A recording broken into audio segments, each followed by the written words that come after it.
Hello, Karen.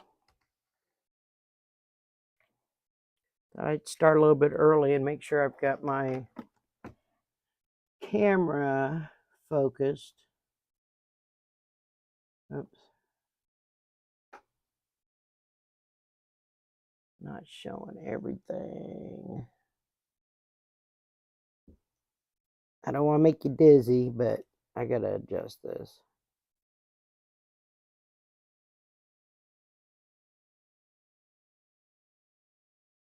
Now let's see if it's focused. Looks pretty good.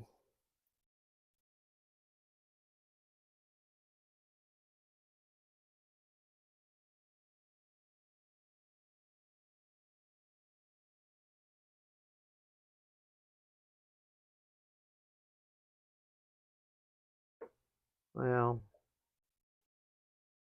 all right. Looks fine.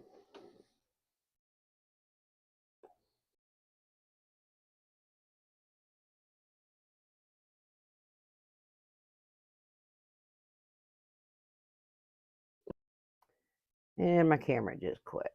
Well, that's lovely. That's all right. There we go. Back in business. Make sure that one's still working.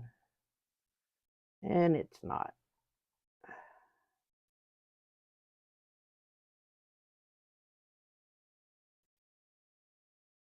There it is. Okay. Hello, Gladys. Thank you, Karen. I just wanted to make sure that was focused in real good.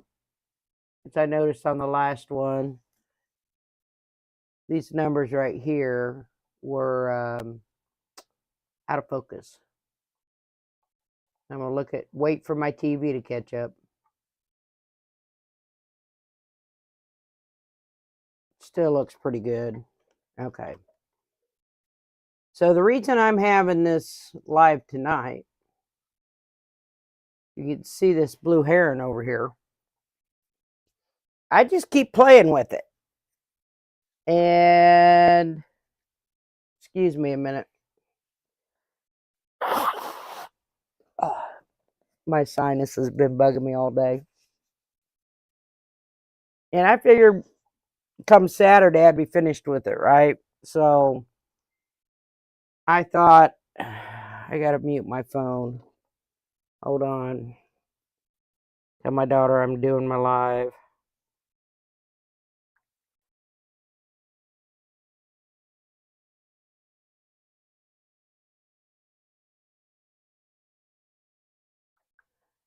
Turn my volume off. There we go. So the reason I'm videoing tonight is I thought I'd have this done by Saturday. I've also made some changes. Let's go over here and I'll show you what I did. So in the original blue heron pattern, so let's see if we're in the camera. I think we are. She's got just very little water right here. And then one little spot of water over here.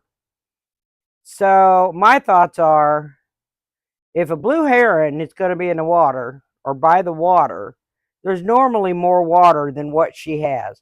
There could be a stream. I understand that. But why would a stream just have this little bit and one little dot over here? So she had one little dot back here. She also, this background was the same as this. So I redid all of this right here the other day because, well, I didn't like the trees, which is what I see all of this as. I didn't like that in the water. So I am using that dark gray that I had that I wasn't sure what I was going to use it for. I'm using it for like ground cover all the way in here. So everywhere that she's got a background color down below this level, I did a little bit here, but anywhere below this and this is all going to get this background.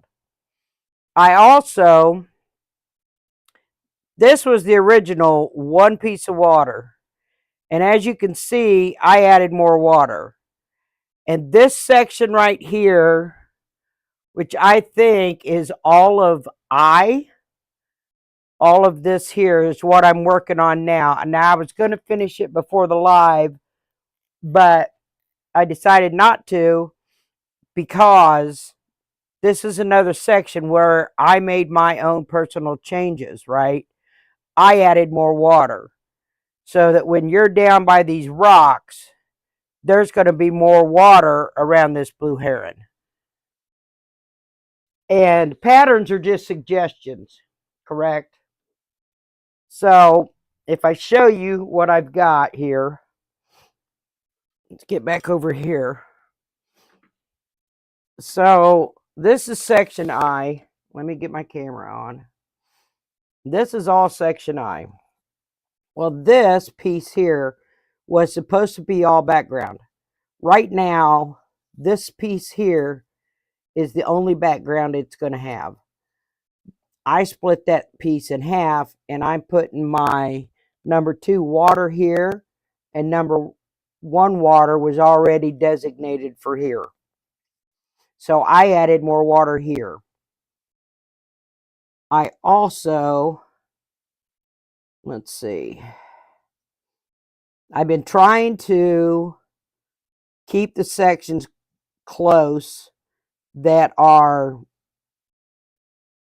changed, right? And then I made notations on this leg. I was trying to get the darker orange down below and a lighter of the orange up above. And Karen, I don't know how you're doing it at that size because mine is enlarged. And this is a piece I had to cut out. And mind you, I missed the line. It's less than ½ inch, right? Yeah, so tweezers maybe, Karen. And then I was going to see about a second fabric for the rocks. Well, let me get my rock fabric. Because there wasn't going to be any variation. There was only, thank you. Because she's only got one rock fabric, right? But then I got to looking at my fabric that I chose for the rocks. I don't know how well you're going to see it. But I've got different colors in this. So what I'm trying to do when I do my rocks, I want to try and get, well, this little piece isn't going to be a very good example. But I'm going to try and get some of these different variations so that the rock kind of looks like it has shadows. So I'm going to be very selective because I've bought plenty of this fabric, so I can be very selective in what goes into the rock, because the rock is only in 3 of these sections. It's in I, J, and R, which are actually the only sections I have left to do. So I'm going to be very selective choosing these so it can look like there's actually some shadows and indentations in the rock. But I marked all my dark grays, all my backgrounds to be the dark gray, which is this fabric here, on all these lower pieces. And then, so the reason I've only got a little bit of this section cut up is you can see right, well, I don't know if you're going to be able to see it, but right here, this was all background. I've changed it to W2, which is my lighter water. And then I split this water 1 in half. No, I didn't. I changed the G again to this water because this other one is going to have this water, right? So this will be the dark water. This will be the light water, dark water. And then again, I've split this, so I want to kind of keep these together so I can sew them back together because they're all this one piece. So if I look at my pattern, all of this is one piece. So I want to cut it out, cut it all out, and do my sections that way. Well, actually, I don't have to cut that one because I can sew all those next to each other. But I had one in the last section. Was it section H? Yeah. That I had to cut out just like G. Let me go back over there. So, where's my pointer? So, all of this right here was one section. So I cut it all out together and I sewed it all immediately so that I would not mess this section up because it was not sectioned off. So just remember that when you make changes, try and do the sections that you changed together. That way, when you get it back together, you've got your lettering, you've got your number. So this is H, and I think that was section 4, if I'm not mistaken. So I made sure I had all that sewn together, and then I could add the rest, right, of this. I'm also using starch to get these seams to lay down because they're not really wanting to lay down. Okay, so what I need to do right now is I need to finish this section here before I cut on this. So I'm going to move all my little parts and pieces out of the way. And I'm working on section I, which is a really large section actually, and I'm sitting on my sweater. Okay. So what I'm going to move my mouse out of the way. I'm going to get back down here. And we're going to do this. We're going to move this out of the way. So we need water 2 next. And I don't know if I got a piece cut long enough for that. Let's see if this will work. This one might work. Is I'm going to try and keep a 1/4 inch. Sorry if I get my head in the way. I'm going to try and keep a 1/4 inch this side and make sure, I think I'm a little far.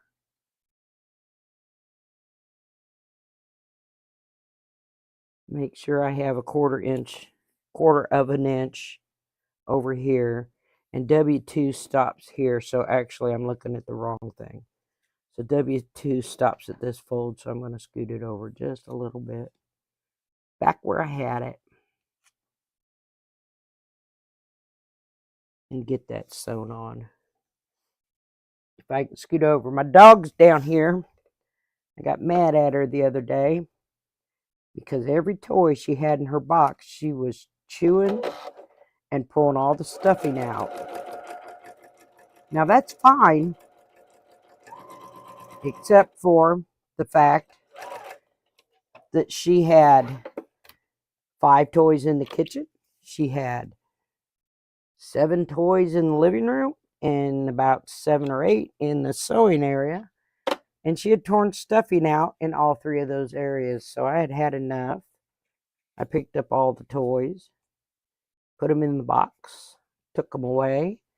And the only toys she has are toys that she has already gutted because I didn't want to mess with it.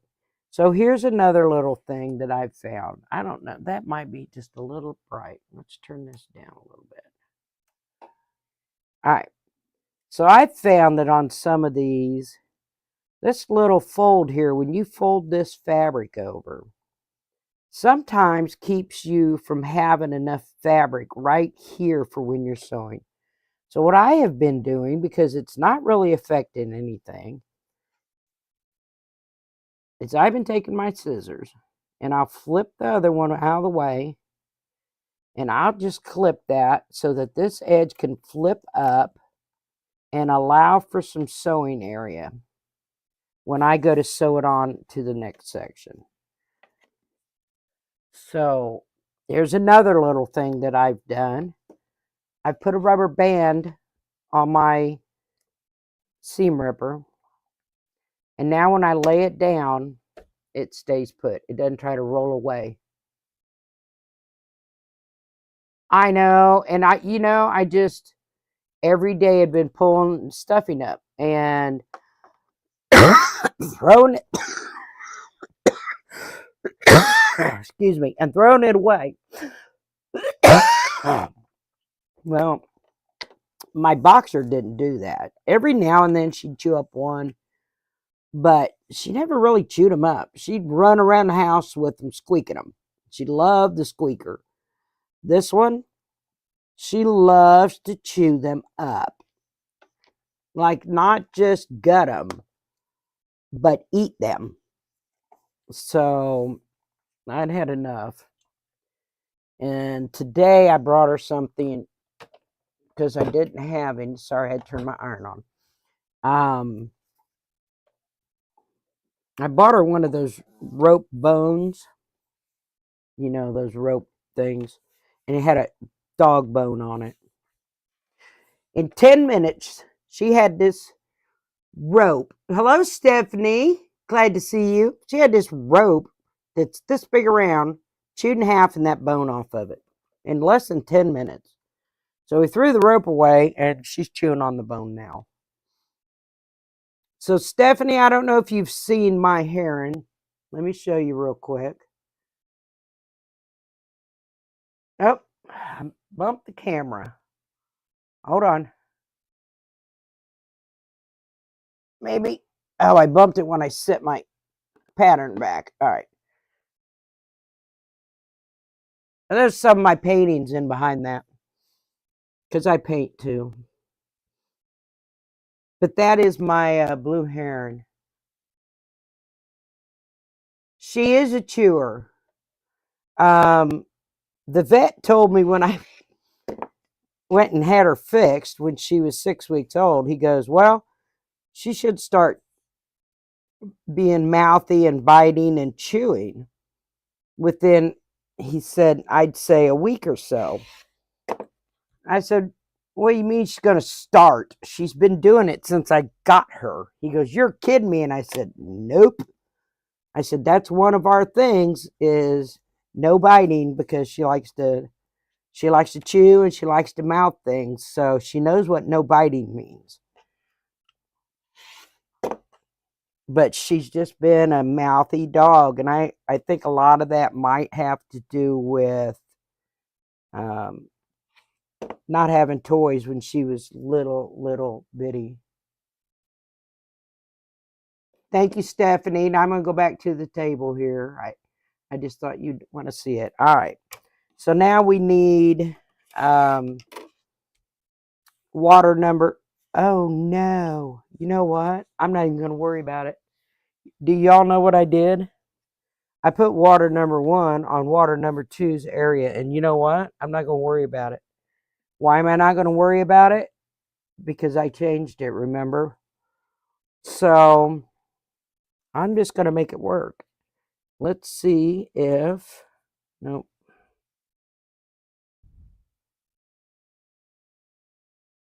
Let's see if this one will.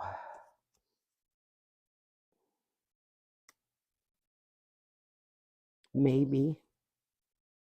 Let's turn it. That might work. I'm just going to put it here and deal with it. We're going to turn it. Want at least 1/4 inch there. That'll work. I'm going to cut this off first, because that's where I'm going to sew. So I'm just going to go ahead and cut that. Oh, yeah, and she still is getting in my trash can, and she thinks it's fun to grab these pieces and run around the house with them. Get out from under the sewing machine. Here, get your bone. Here, right here. Sorry, ladies. She's not quite a year. She won't be a year old until March. She got in trouble today because I caught her trying to get in the trash bag Mom just bagged up. I caught her once before, but I wasn't quick enough to do anything to scold her. And this time she got a whipping. So hopefully that's the last time she tries to get in the trash. So I'm not really worried about that. So what I can do, I'm just not going to worry about it. I'm not going to fret. And I know that this says freezer paper, Stephanie, but somebody who shall remain nameless cut all her freezer paper incorrectly. So now she's down to using glue. And like I told the ladies before, I couldn't blame Piper because she doesn't have thumbs. Get out from under there. I've already told you. Where's your bone? Right there. Go away. She's going to start sewing, and I don't want her to start sewing if my hand's in the way. Let's touch my iron because I haven't really touched it yet. Make sure it stays awake.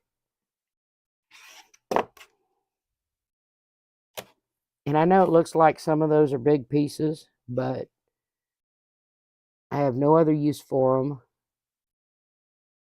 I'm almost finished. That one wasn't big enough. Looked like it, but it's not going to be big enough for anything. And I try not to save little scraps like that. Stay out from under my sewing machine, Piper.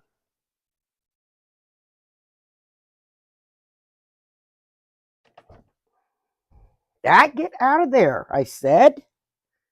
All right, that one's finished. We have two different waters.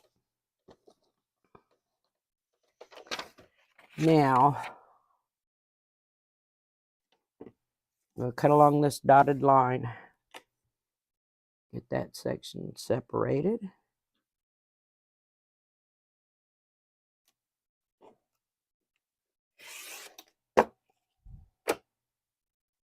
Looks like this one needs cut off of here. Let's see, do we want to do it now? Let's work on this one first before we cut this one apart. And normally I would just go ahead and, where's your bone? Quit putting it under my chair. Oh, yeah, she's helping all right. She's going to think. Since I separated, since I changed this, I'm going to leave this together for right now. And I'm going to go ahead and go to this. Hold on one second. Our weather has drastically changed. We were at -5, and now we're at 50 degrees today. Well, it was over 50. It said 51 in the car when I went to the store. And heavy, dense fog. And my head has been telling me now for the second day, which I already knew. So that's water too, but I'm going to have to cut more of that. More of that fabric. Sorry, ladies.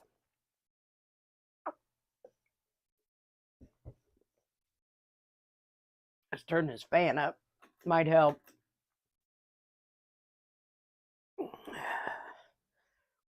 But Piper is a fabric thief. It's in the trash can. She thinks it belongs to her.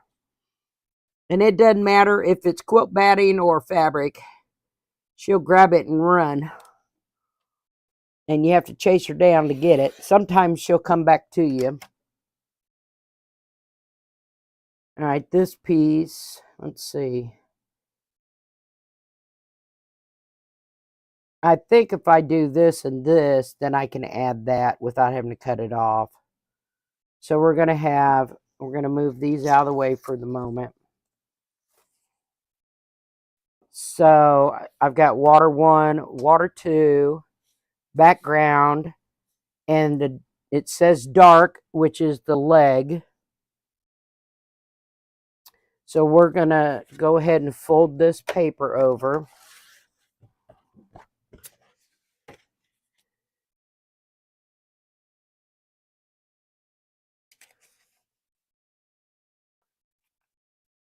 Get my creases already, so it'll be easier when I get ready to go doing the fabric or cutting my 1/4 inch seams.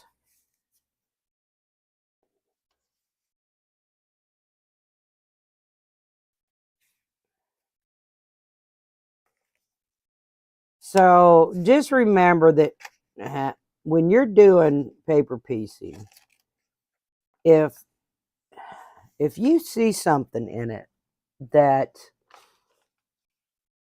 you want to change, don't be scared to change it.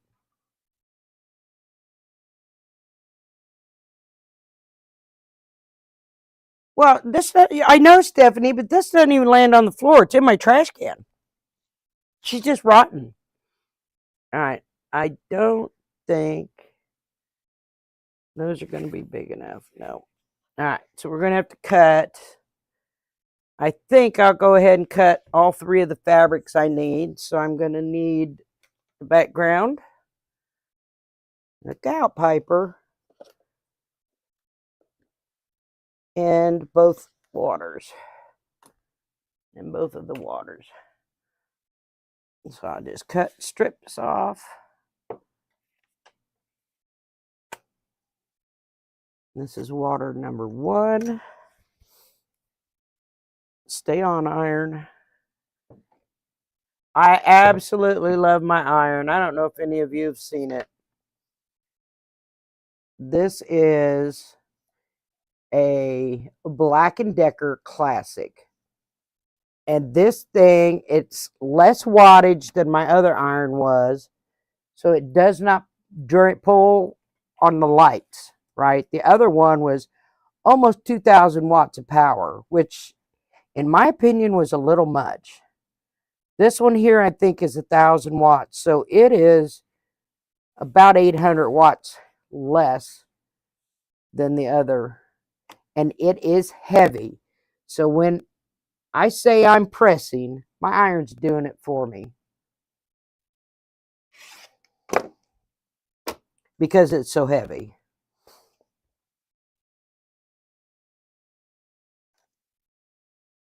But it was a really good buy, and it was cheap. It was not expensive at all. But I was looking for something with 1,000 watts or less that was still going to do the job without me having to do all the work.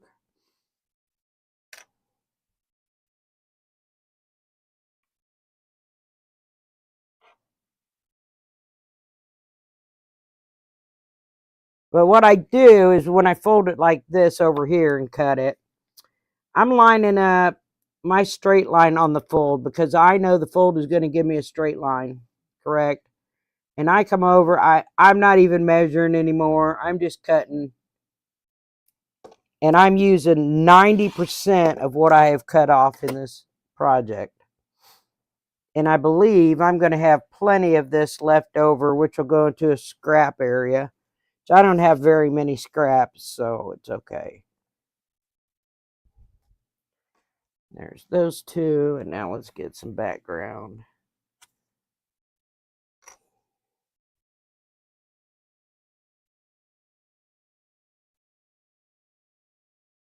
Good thing I don't need much more of this.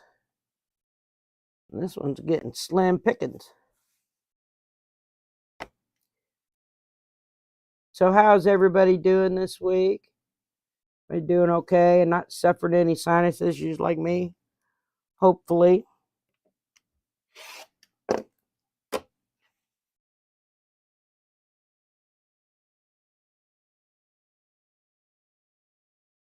You know when the dog disappears,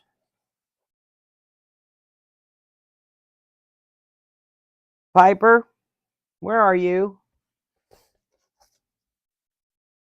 Thank you. I think she was looking out her window. She has a special window she likes to look out. And then she will actually lay on that couch and look out the window and fall asleep. It's so funny.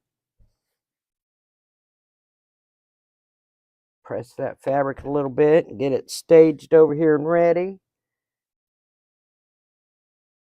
So these 2 are going to need starch, which that's fine. I also found that starching when I'm getting those seams on this when I sew them together sure helps. So I'm glad that I've already starched it. So it's already been pre-shrunk, right, when I starch it. And so when I starch it again, it doesn't really bother, doesn't shrink up the fabric or anything, but it sure helps lay it all down. And this has been a challenge because I've got all this laying on my ironing board. And it's been a challenge for me to iron or press because, well, everything's on my ironing board. All my fabric, all my totes, all the things, right? Also, about this iron, let me show you ladies something. I don't know if I've shown it before. So this iron gets really hot. And not just on the base of the iron. It gets hot. It gets hot right here. Well, hold on. It gets hot right here. So when you're setting it down, it gets hot. So I went and got my router. Hello, Delia. I went and got my router. And for camping, I had this heat resistant mat. And I routed this surface out in a piece of wood. And that's where I set this iron. So it can get as hot as it wants. Because this here is going to protect the wood. I'm not going to burn my ironing surface. Right? I'm being careful. But that's what I did. I was pretty proud of myself for coming up with that. Because now the iron's on a surface that it's not going to burn my ironing board. Because it gets so hot down here on the bottom. So it sits next to my ironing board. That's just a little, I don't know if I told you before or not. All right. Back to where we were. Delia, is it? I hope I said it right.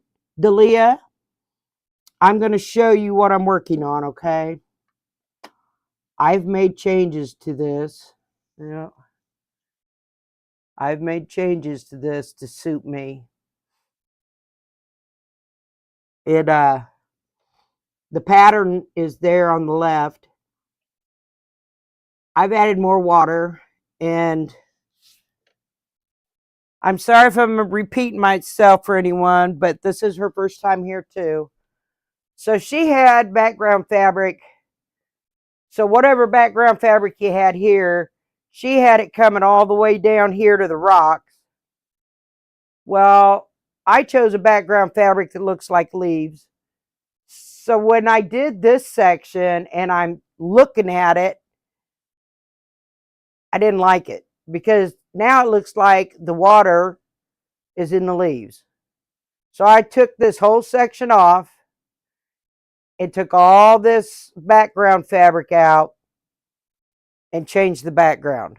And then when I came over here, I don't know if you guys can see, but there's two sections here that I split in half with this background fabric and this background fabric so that it would look more cohesive when it comes across, right? So it looks like behind the bird, it probably goes like this. And then I changed all the background fabric down here to be this dark color. Also, she didn't have but one little section of water behind the bird and hardly any water over here.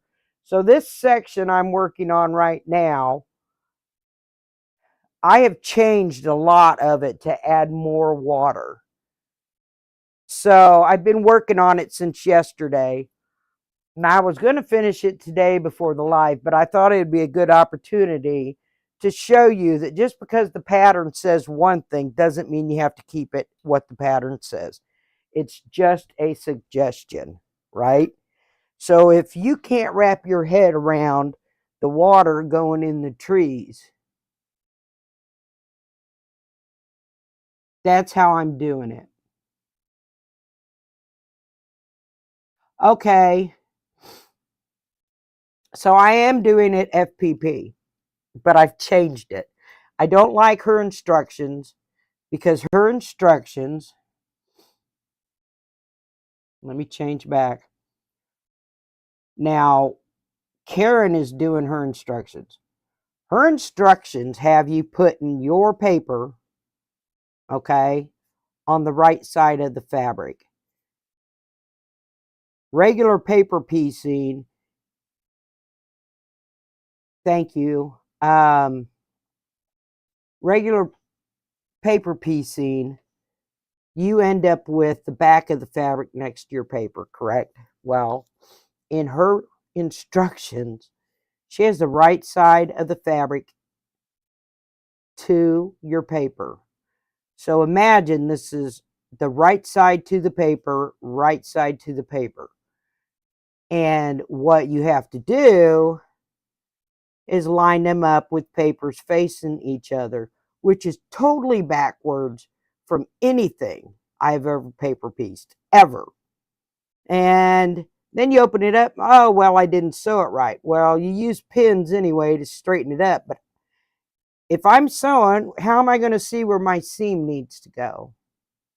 So I decided that I'm not doing it her way. I'm doing it a traditional, well, not traditional, but not traditional FPP. Right. I don't know why she does it that way. Maybe that's why. Maybe it's because she's garment sewer. I don't know. So when I go to piece mine, so say these went together, I'm using a straight pin and I'm running it through my first piece, just like this. And I'm coming through right at the point I need to come through. If I like it, and then I'll line them up just like this with my straight pin up and down and sew them together.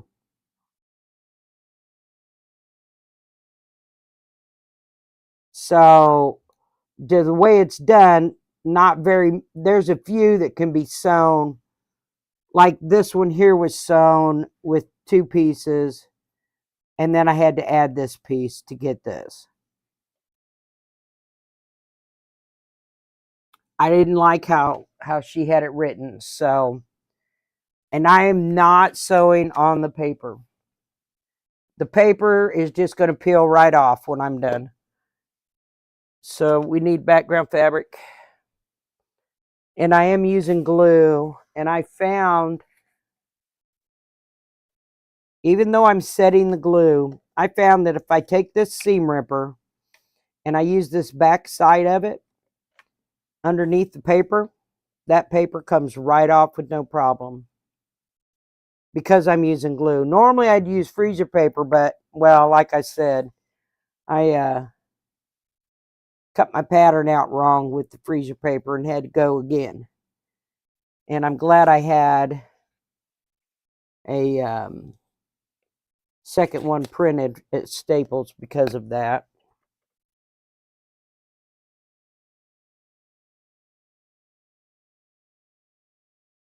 We're going to glue this one in place. And I'm going to eyeball 1/4 of an inch. And you know, after a while, let's see how close I got to 1/4 of an inch. After a while, you know, 1/4 of an inch. I've only got that much to trim off right there. Just a little, maybe a 1/16 of an inch, so that's not bad. So what I'm going to do is I'm going to flip this one that I'd folded. And I'm going to trim it to about 1/4 of an inch from this line here.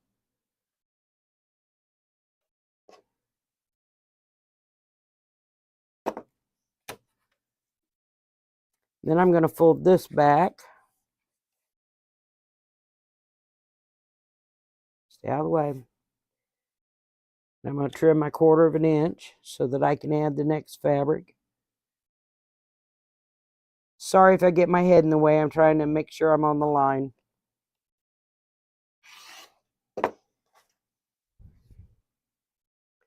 And then I'm also going to trim, since this is the point here, I'm going to trim about 1/4 inch away from that point. To be about, it's a generous 1/4, but that's all right. Now we need water 2. Let's not get them mixed up this time. And even if I did, it don't matter. So water 2 comes clear to here. Let me scoot up a little. So water 2 goes from here clear up to here. So I've got to make sure I've got 1/4 inch from that tip. That looks good. We're going to get up there. Now I'm going to sew right next to this paper. I don't have the camera pointing here now, but I'm going to sew right next to this paper, not on it.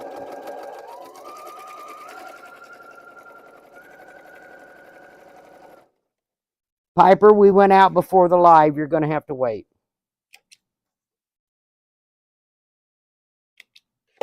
That's why I took you out before the live. And then I'm going to finger press it.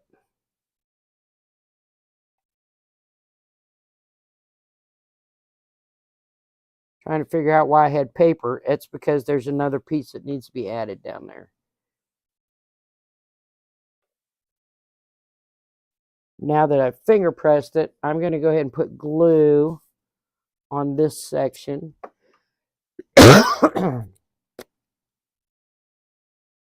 Hello, Jim.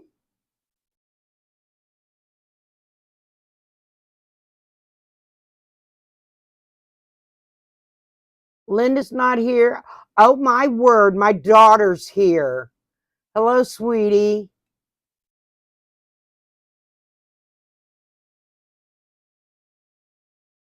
Thank you. I love you. Not right now. Right now I'm making some of the water. His legs are already, I've got them sewn right here, some of them.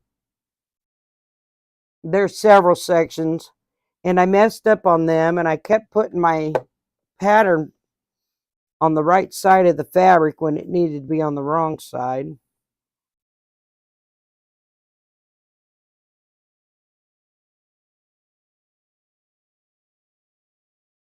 You can sew it on the paper if you want.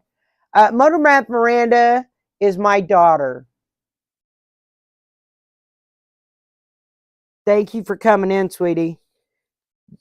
Especially since you have to study for that.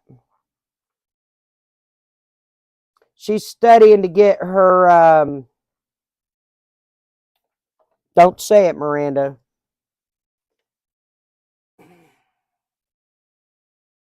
Broker's license. Ha! All right, here's another example of what I was talking about earlier where there's not much fabric here. So what I'm actually going to do, I'm going to pull that fold back a little bit, give it a snip. That'll just give me a little more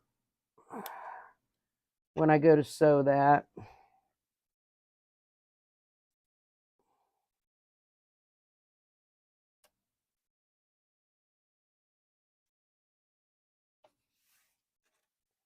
And I'm going to press that again since I pulled on it a little bit.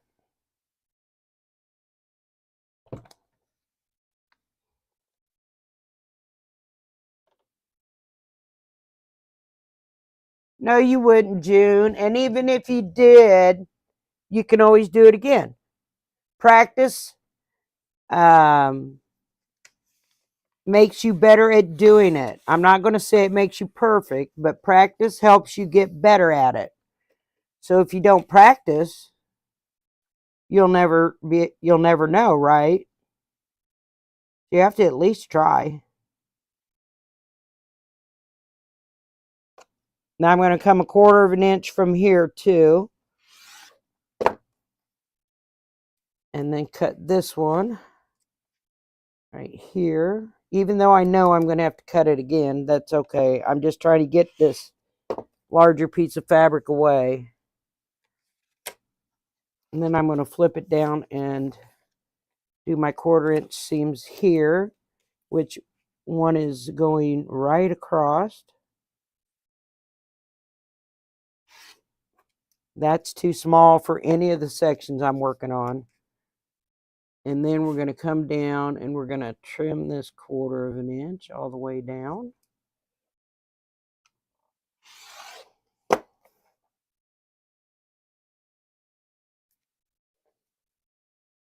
And then we're going to go ahead and trim 1/4 of an inch here.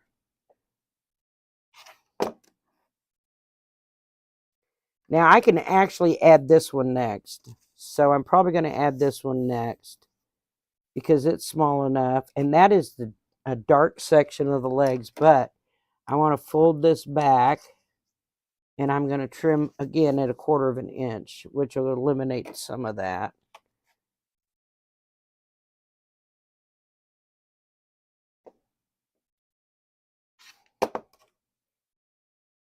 And then we're going to have to get dark part for the leg. And that right there looks pretty dark. That's going to be plenty big. So we're just going to cut a piece off here.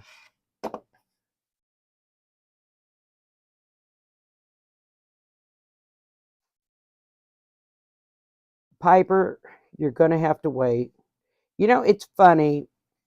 When it was -5 out, now I'm going to make sure I have 1/4 of an inch here and 1/4 of an inch here, so I can come to the right a little bit. But I'm still trying to keep this dark part in this part of the leg. But anyway, you know, it's -5 out. Dog doesn't want to go out, so she holds it and holds it and holds it. And we only go out once in the evening, right? And then once in the morning, once in the afternoon, once in the evening again. Well, not so much now that it's warmed back up. She wants to go out every hour. So I know for a fact that this dog can wait, seeing as how we went out at 7:45. Just so I wouldn't have to put up with this that she's doing right now, laying her head on my lap saying she needs to go out, and I know she doesn't. But isn't that like kids when you're on a telephone? All of a sudden,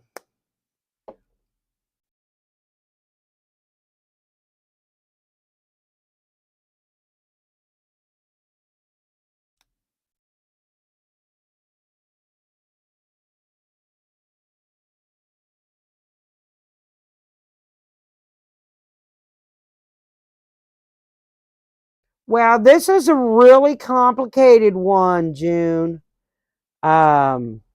I wanted a challenge. So this one is really complicated. There's a lot of easy ones. Like, hold on. So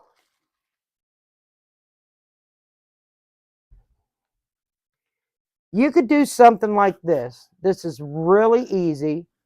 It's a vintage kite. A light. It's a vintage kite. And it has it's paper pieced.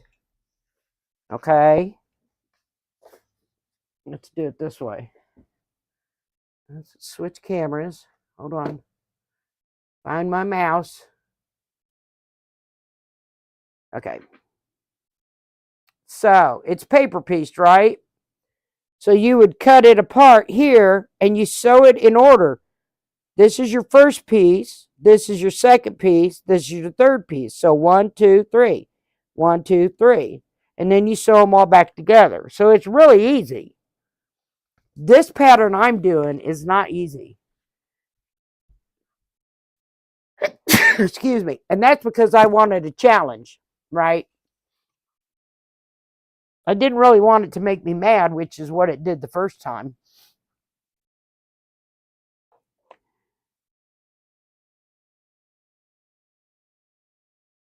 All right. So I have a bad habit of leaving my snips out away from the sewing machine, which is where it doesn't belong.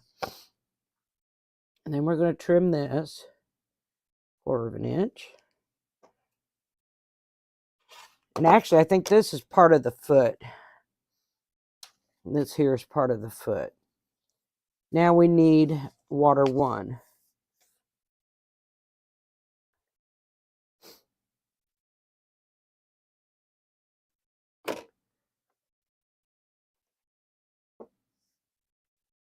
We're going to get that on there. Make sure. Now, I don't know if you can see it, but there's a dark line here, right here, and it is more than 1/4 of an inch. So I'm going to scoot it over just a tad. There we go. Get it lined up so I can sew it. Now here's where, oops, pick up both fabrics. It might help. Here's where you could sew on the paper, right? So to sew on the paper, you would just, hold on.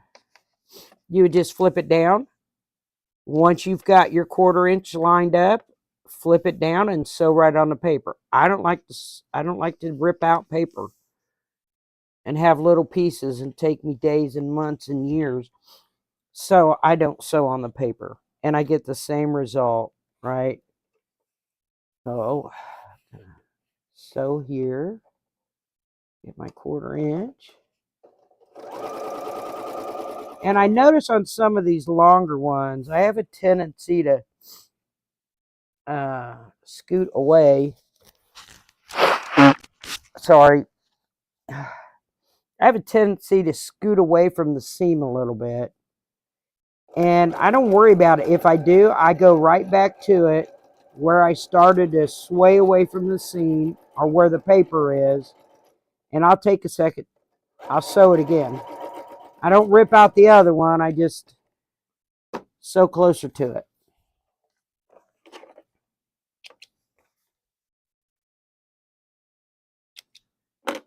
Okay, she went and laid down. I figured she would. Like, I didn't want to take an allergy pill because allergy pills put me to sleep. Doesn't matter if it's Benadryl or not. And well, I had a live scheduled, so I couldn't be doing that, right? So make sure this seam is pressed really good that way. Without stretching it, I'm just pressing a little bit. Because you know all of these are going to be biased seams, right? Make sure it's finger pressed really good. Tip it back and put some glue on it so it stays in place. And then I'll iron it, which will set it.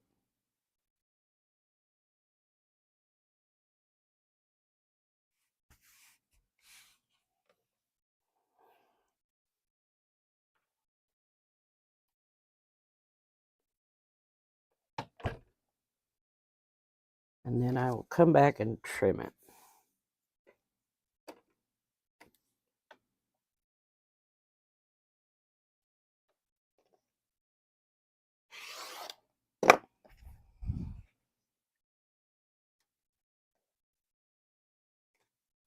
Trim this 1/4 of an inch.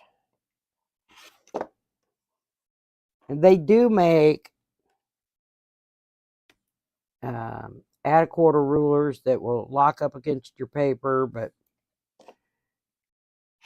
I just like my creative grids, and I can see my 1/4 inch. My 1/4 inch is right there. It's got a dotted line. No sense in another ruler. Now I've cut it, I'm going to press it on the back side. Straighten it out a little bit. Now, if these seams didn't want to lay down, which they're laying pretty good, I would starch that. All right, let's go to the next one. Which one? Well, let's put some water on this one. This just needs water, which is water number 2.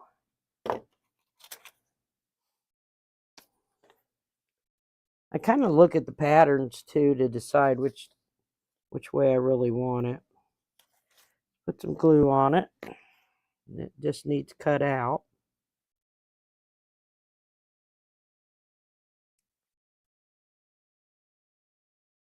Your blocks turned out nice, Stephanie, for the murder mystery.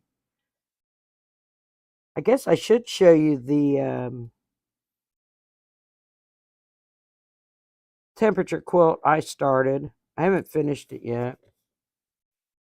I don't know if you want to see it or not. That might not be a quarter. Yep, we're good. All right. So I'm going to take 1/4 of an inch from here.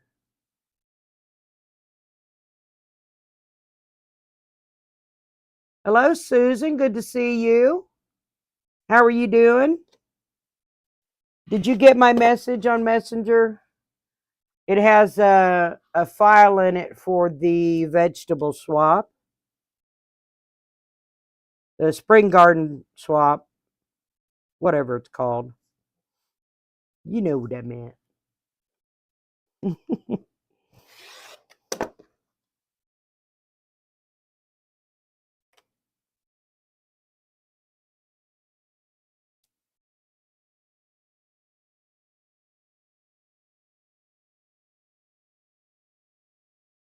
I think you're right, June. I think you need to start with something like that. You could. They've also, don't they have flying geese paper piecing, and I think they have half square triangles. Stephanie, what is it that you're using? I know you're paper piecing with, that's a square and a square, isn't it? So that one's ready to be added. Whoops, I'll flip them all upside down so we don't get confused. That one's ready. So we'll go to this one. This is background and water 1.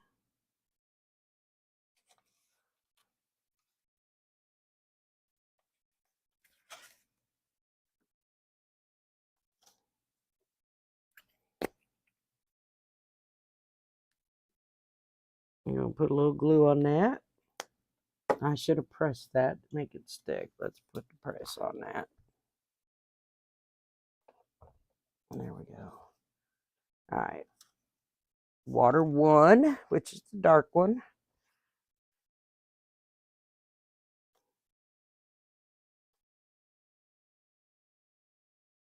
Got that folded wrong. That's all right. I'll fix it. Really didn't see it until just then. Came up off that line. Let's get it folded right. There we go.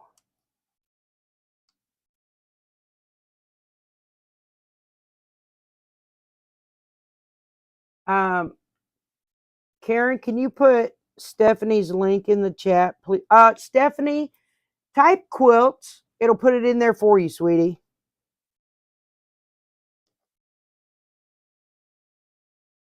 And Day, if you have a channel, type quilts. Don't type them too close together or it won't show. And then Gladys, your channel as well. I don't mind posting links for everybody else's channel. I like to support everybody.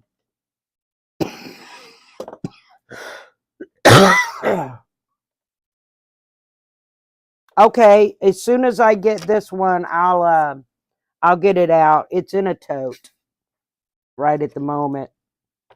It's actually for like 2022. I don't know who got sidetracked, but somebody got sidetracked. So it's a little, I've got all the dates and temperatures written in my notebook, but I haven't finished it yet. I think I've got January done. That does not want to stick. All right, and then we need background. Well, I'm going to have to run that ruler on there again because I pressed it. Doesn't want to stick. So my sewing area consists of, the table that I'm working on here is actually 2 desks because I like a lot of space.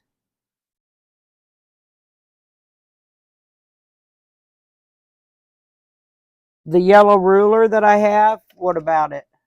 This is actually a hot ironing ruler. I bought an old sewing box and it was in it, and it is perfect for folding this. Put an S on the end of that, Gladys. Quilts. Yeah, I used this and not to add a quarter.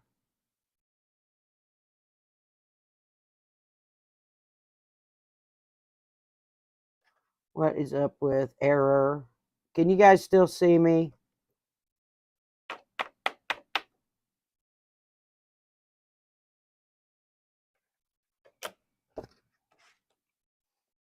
Yeah, I used this and not to add a quarter.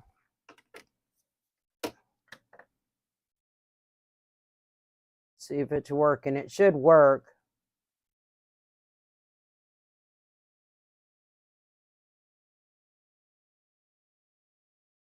Well, they work great for FPP folding the papers too. I found. All right. Showing an error. Can you guys still see me? I don't know why that's not working.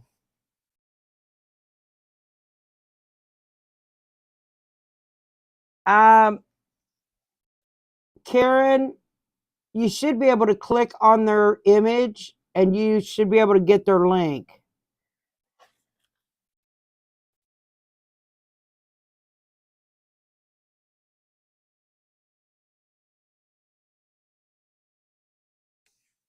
If not, I'll go on to,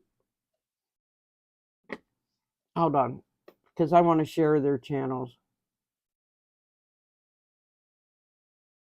Okay, well, it's got an error showing my upload is, I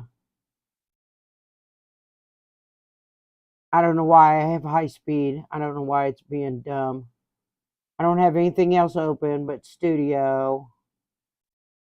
Oh, maybe this. Pause. All right, let me go in here. Dismiss the offer.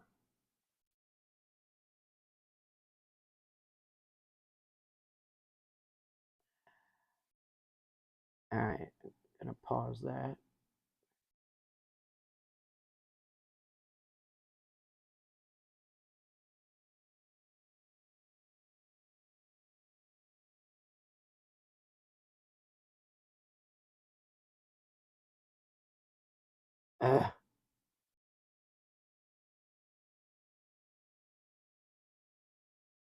Stop it.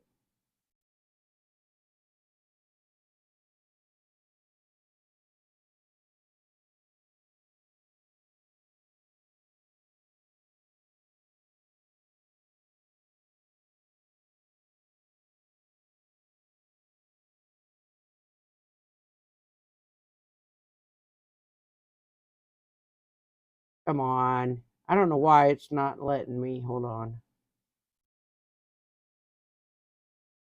Well, I've got you in my settings. Hold on. Or my subscriptions, ladies.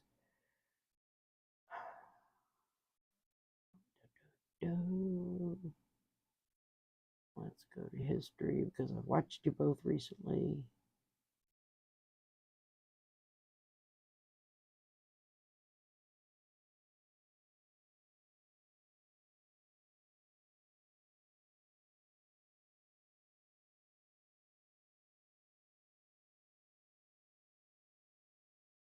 Oh, come on. Sorry, everybody. I'm trying to get everybody's link put in.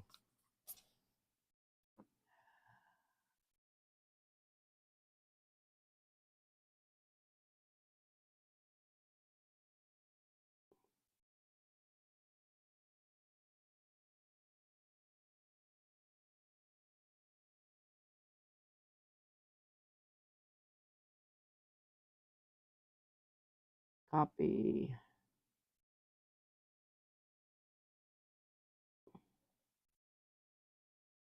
Paste.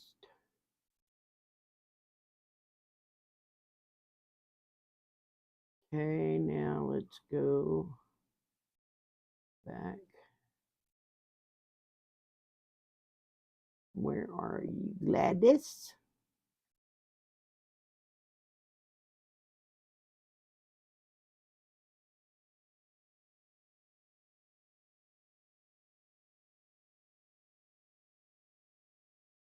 I know I'm going about it the hard way.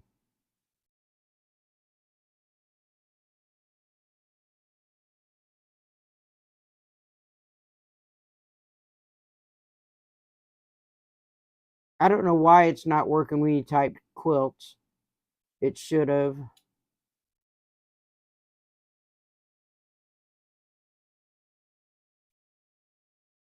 Friday. Here we go. Where's Gladys? On Friday. Here we go.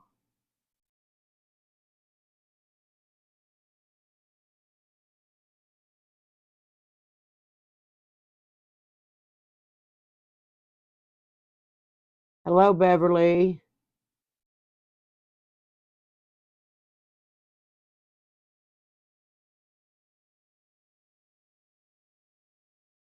Are those links working, everybody?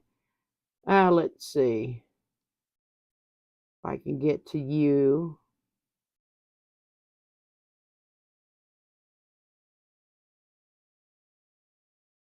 Go to channel. Aha.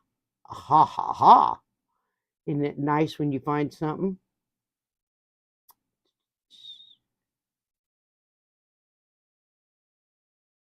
Copy. Thank you for the hearts.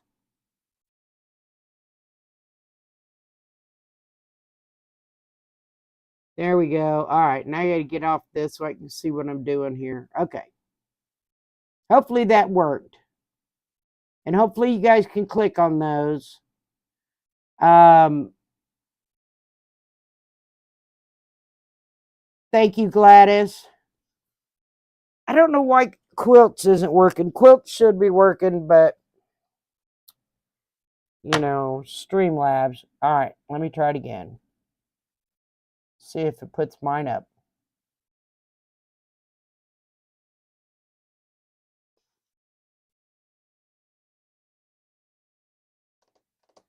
Looks like I may have to go in and work on it.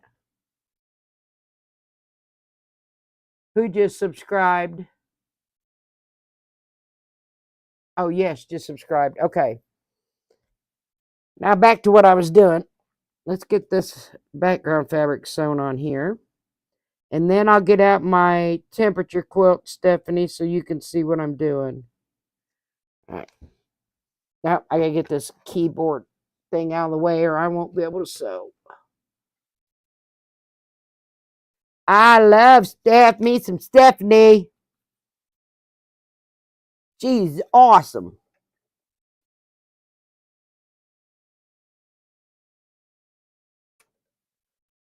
All right, get back over there. Miranda, my daughter is a reader. Thank you, Karen. And I know that she doesn't do quilts very often because 10 years ago, she made that quilt I did that I added, adjusted, because she made it for a twin, and I adjusted it for a queen size quilt because my granddaughter has a different bed. Well, she made it 10 years ago. My daughter is a clothes person, and she has a lot of trouble with quilts. However, I believe my daughter would be so into that murder mystery quilt because she has to read.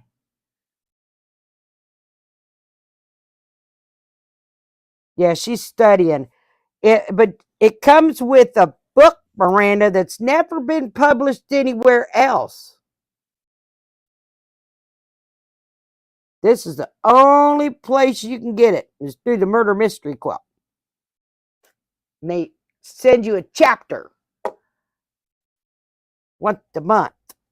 and it'll give you clues so you can find out who killed him. You can play Gibbs.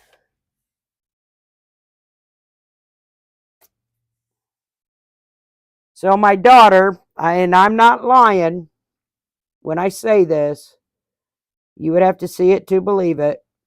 She probably has 800 books or more. Hello, Yo Patty. And she is my reader.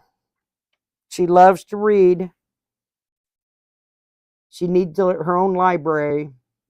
I thought of her the other night when Stephanie was talking about that murder mystery quilt and how there's chapters that come in that's never been published, but are coming in to do this quilt.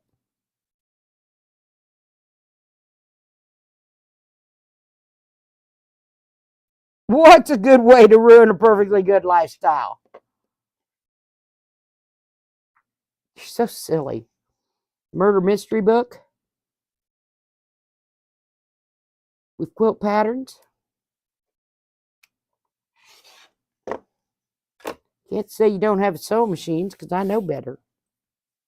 All right, let's press this, and then I will get that temperature quilt for you to see, Stephanie. Be right back. It's over here in the corner. Hopefully I can reach it. I've had to move around some stuff for my new shelf.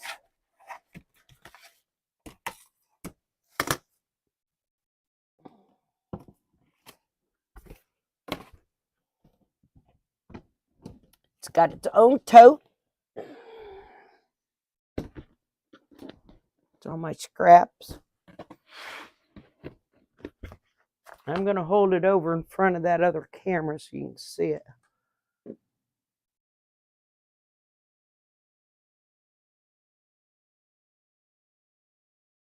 Oh, yeah, so you probably have more. All right. So I have all my stuffs here. Let's see.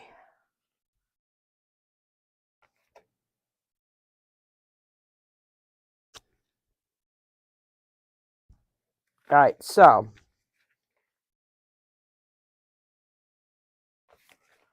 let's see. These are all my temperature fabrics. So this is from 0 to 10. And then we have oranges and reds. I don't know if you can see it very good. These are my pieces. Okay.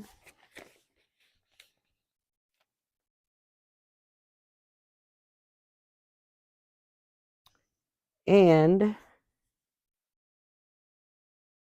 this is January.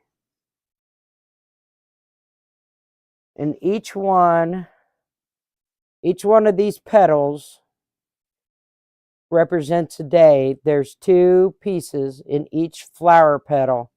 If there are more days in the month than flower petals and centers, the leaves then become a day. And this is my own design. So I've got January done. I just need to finish sewing them down. I'm using a blue thread on all of it. So that's my temperature quilt.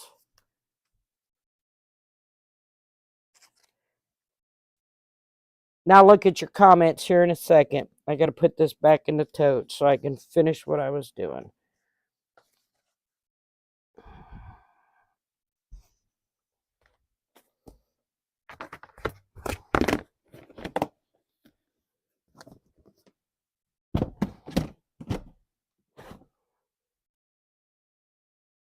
Put all my scrap batting back. This scrap batting I have up here, when I did the quilt as you go for my iris quilt, it's all scrap batting in that quilt. I had enough batting pieces that were wide enough, that were long enough for each section of that quilt. I didn't have to get into my things of quilts either. Oh, I don't know if you can see that horse. That was another project. I don't think you can see it. All right.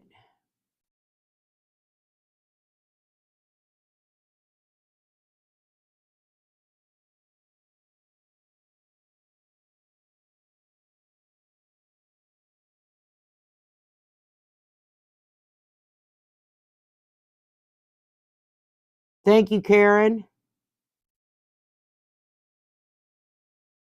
Thank you, Beverly. All right. So we've got one more section on this eye to do. Let's get back over to this camera. I'm going to look at it and see if I have to rip it apart. What's showing I do right here and right here. I need to cut this.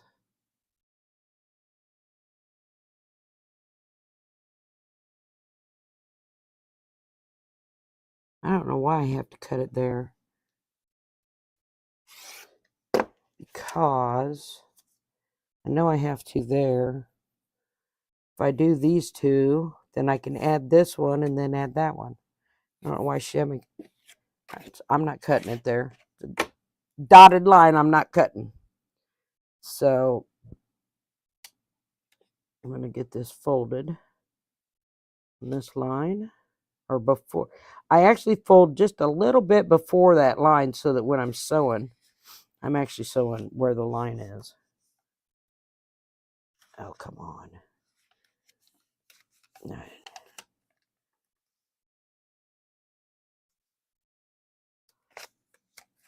And then we need to fold here.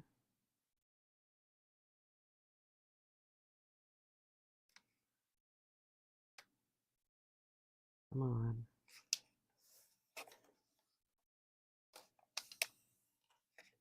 We need to fold here.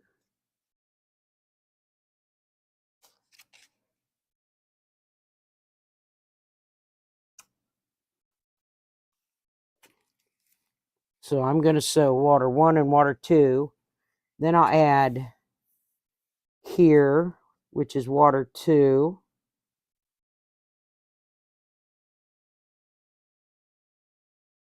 And then water 1 here. So we need the dark water to cover that. Nope, we need to see where I'm at here. Nope, not long enough.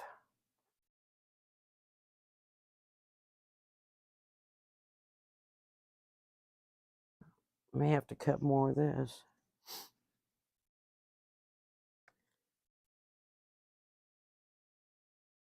Go there.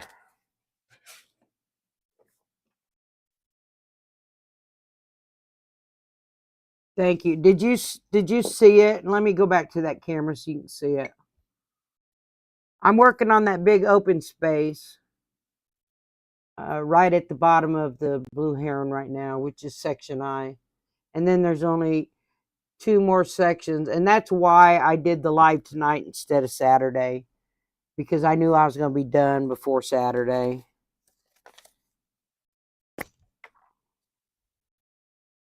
I just couldn't wait and just do it every Saturday because I like to see progress.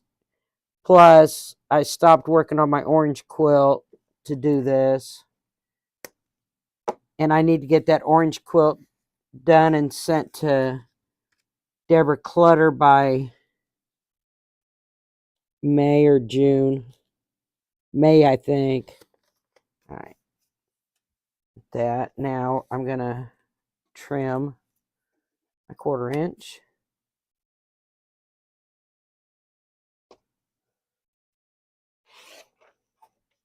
So I was so excited. That was the first prize I had ever won, and it was a big one. It was her. She's going to quilt that quilt for me. That was a big prize. but I couldn't get it done before she went on vacation, so I'll get it done for when she comes back. And then I can finish the Irish quilt once I get that top done and sent. Well, once I get the top done. All right, I'm gonna cut it here.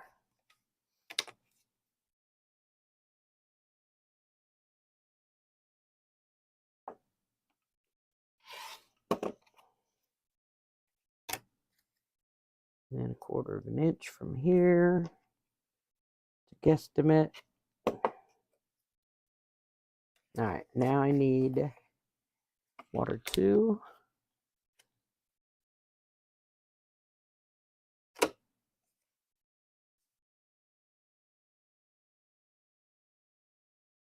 Yeah, I would have had the live Saturday, but like I said, I was afraid I was gonna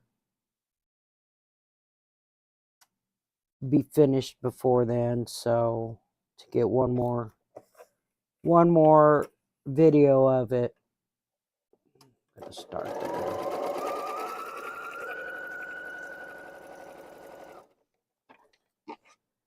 I actually, after the blue heron's done, there's more that needs to go with that.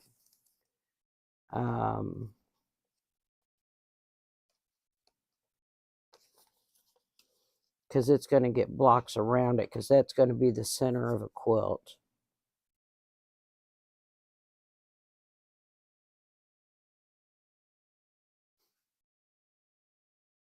Now I'm going to put some glue on that. Just this little section right here.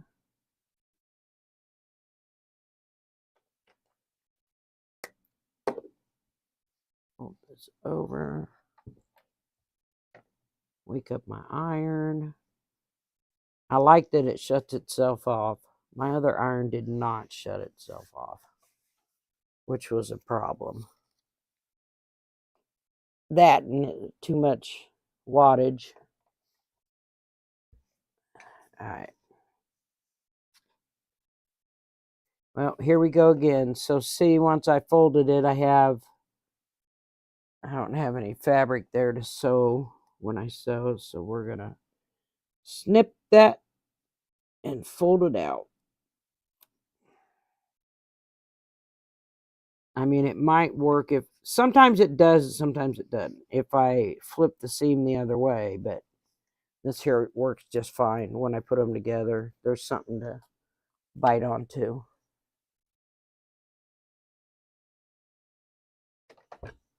All right.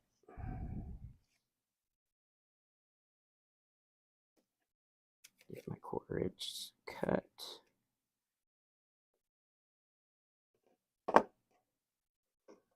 Come here, paper. I don't want to hit you.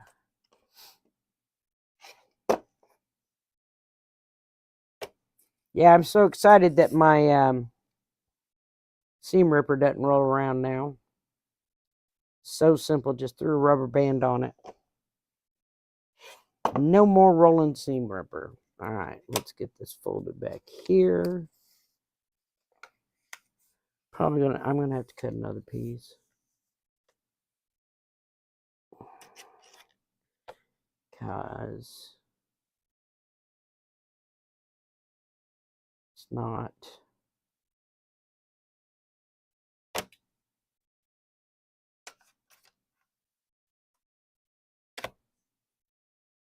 I don't have enough other fabric to do this next section.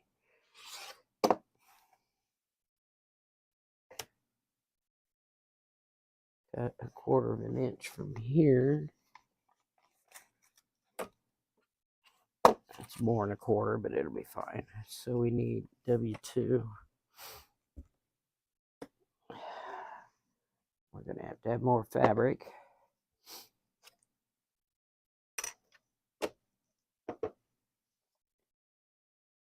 This one's going to have to be starched. I'm glad I bought extra, to be honest, since I enlarged that pattern. I really don't know how you're doing that itty bitty pattern, Karen, because of some of those pieces would give me a headache. How small they are. And I took mine to Staples and enlarged it as large as they could on site, which was 24 by 36. And I don't know what it's going to measure. I need to measure it. And the pieces are bigger, right? But some of the pieces on the original pattern, there's probably, what is that one piece?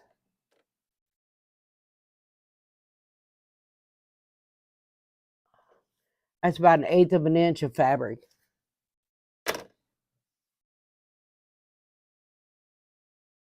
Yeah.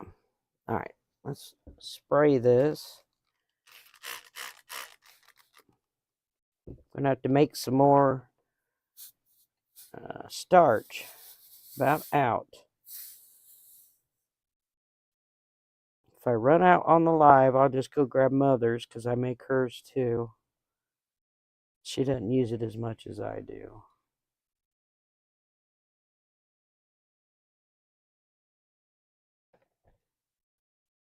All right.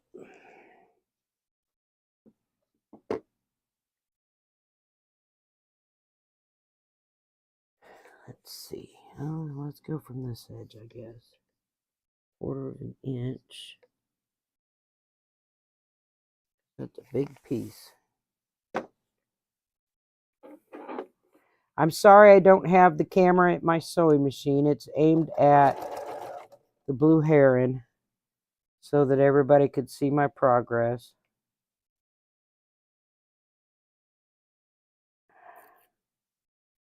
Oh, hold on, I got issues over here. I'm probably going to have to replace my seam tape. Wearing out.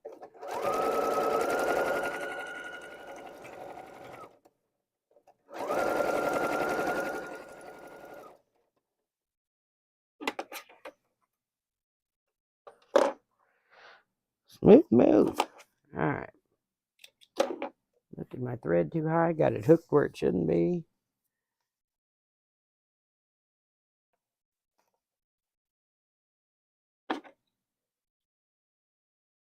Oh my God, I don't know why I never had nippers before.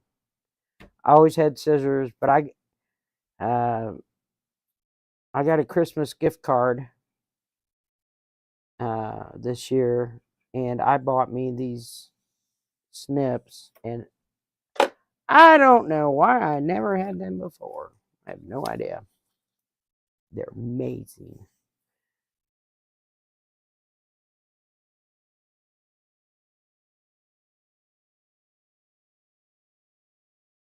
Oh, here we go.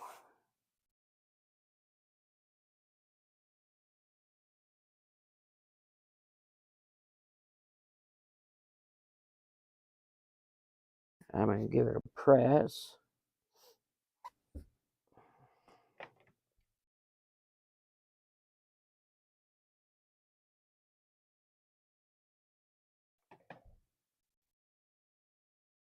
Yeah.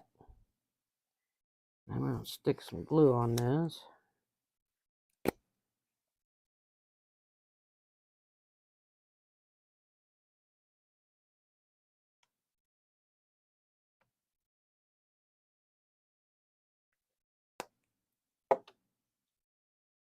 Hopefully we'll get this section done tonight, since I already finished half of it. Now it's been an hour and 29 minutes already. Jeez. Okay, I'm trying. I don't want to hurry too much. Oops. No, I didn't. Okay. Because when you hurry, you make mistakes, and I don't want to do that. I want to try and get it done right.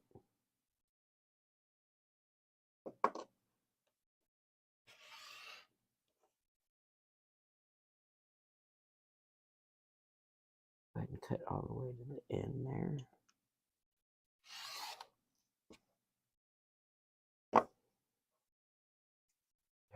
Cut the other 1/4 inch over there.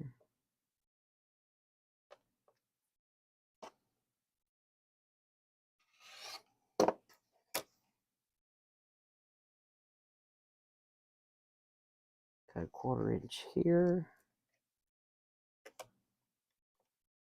Don't think I'll be using any more small blues, but we'll throw that one over there just in case.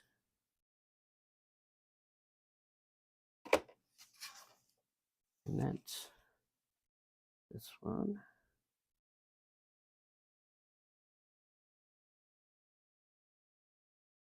Only need one.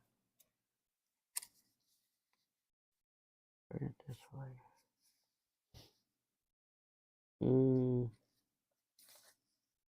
Nope.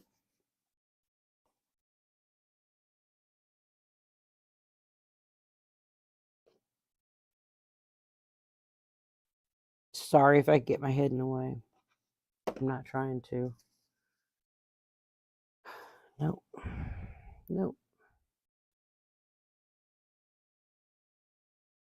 Don't know about that one. Maybe. Just maybe.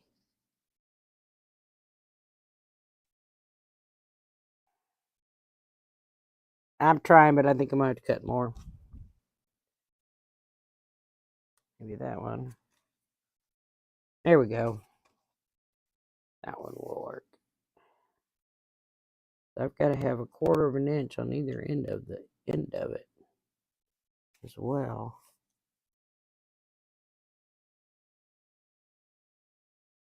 Get that folded quite right. Get over there. All right. So I think this is the last piece that I have to add the fabric to. And then we have to start sewing them together. Well, last piece I have to sew the fabric to. And they'll be ready to section them together. I've got to add fabric to that though.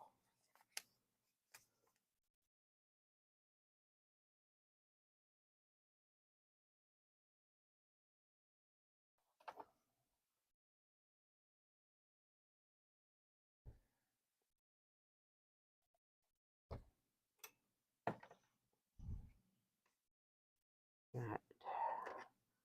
Turn that off.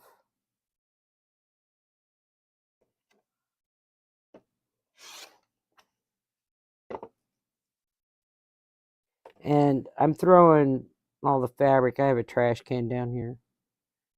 Piper thinks it's hers and everything in it is hers.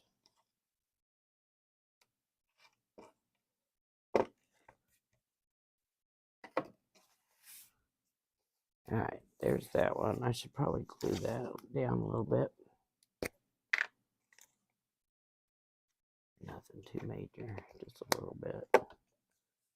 Run the iron on it.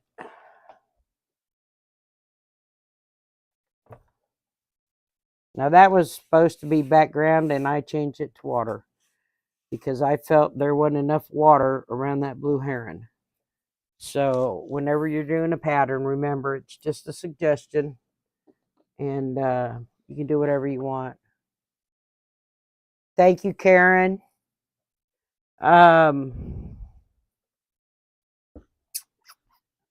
Let's see here. I had it.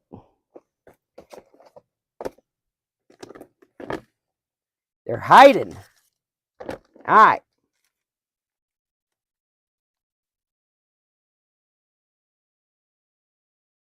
Do you want to know what fabrics they are, Karen?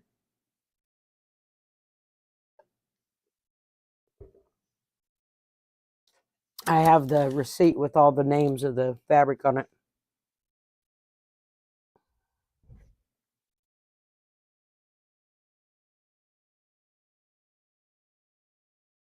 Thank you, doll. Love you too. Don't stay up too late studying. You still have to work in the morning. And don't burn yourself out.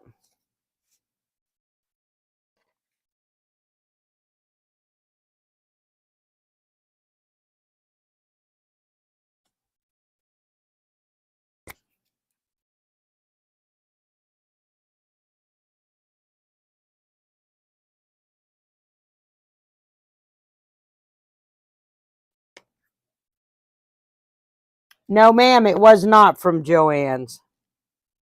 Got it from my quilt shop.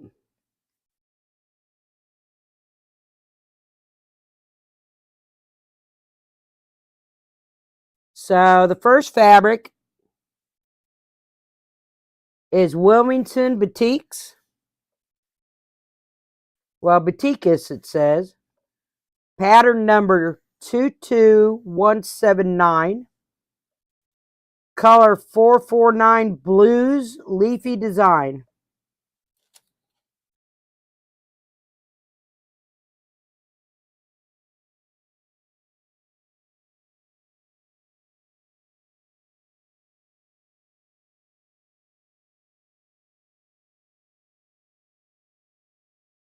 I know.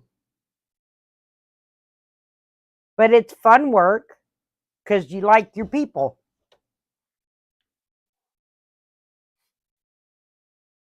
The second fabric was Hoffman Bally Batik Ferns Moonstruck pattern 2485. Color 524 dark blue.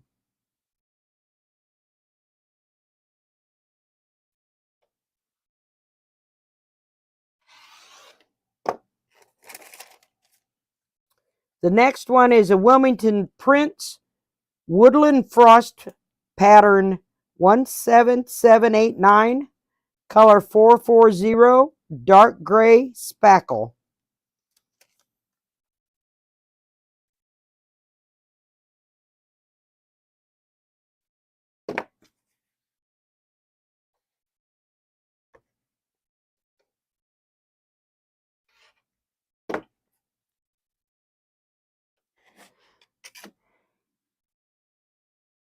All right, hang on. Let me find where it was. Blue gray spackle. Okay. Wilmington Prince Batiks. Pattern color 947 blue.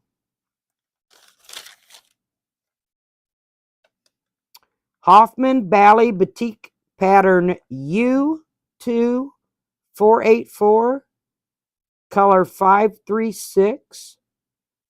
Coral Aquarius teal background. That is probably this one. I hope you can see it. Probably that one.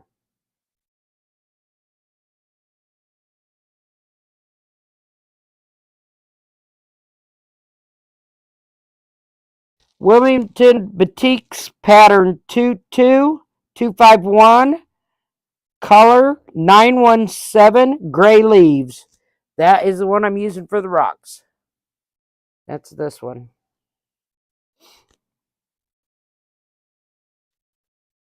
Then there is a Timeless Treasures Tonga Batik pattern B6557C. Medium blue background with green and dark blue seaweed look all over.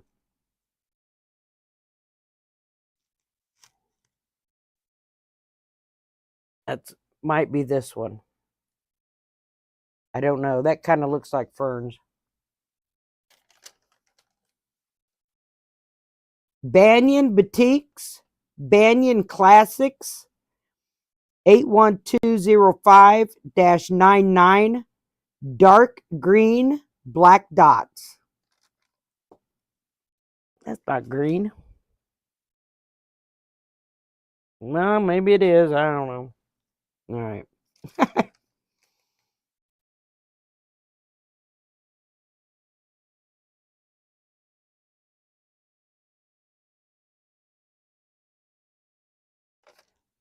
Teal on cream.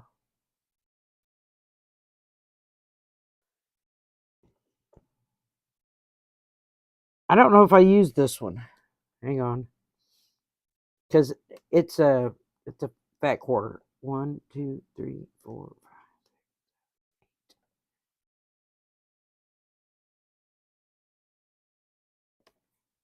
Might have. I don't know. Fat quarter Batik or flannel Hoffman Bally Batik Branch Foliage Mist. T2 390, color 521, teal on cream. Oh no, that fat quarter flannel doesn't go there. That's a different. That was the Christmas flannel. They got it all together.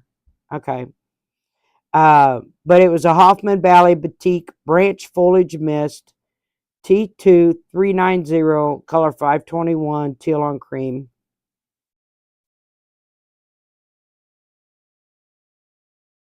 Anthology Fabrics.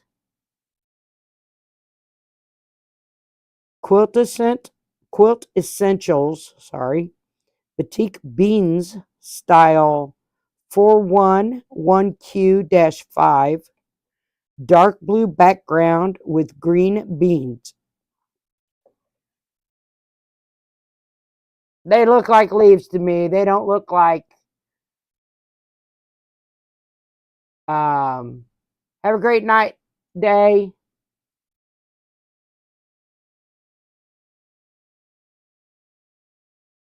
I need to trim some more. It doesn't look like beans to me. It looks like leaves. That's what I've got up behind the head. And those were fat quarters I bought for Christmas stuff. So if you want it, again, Karen, just message me and I'll send it. I'll send it to you in a text. I'll take a picture of it. All right, let's finish trimming this. And let's get this block together. I'm a slacking.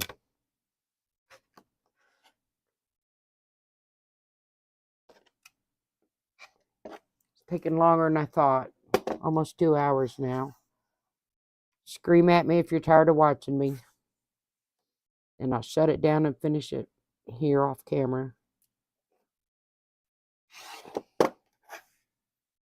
All right. I think I did that side. Let's check. I did.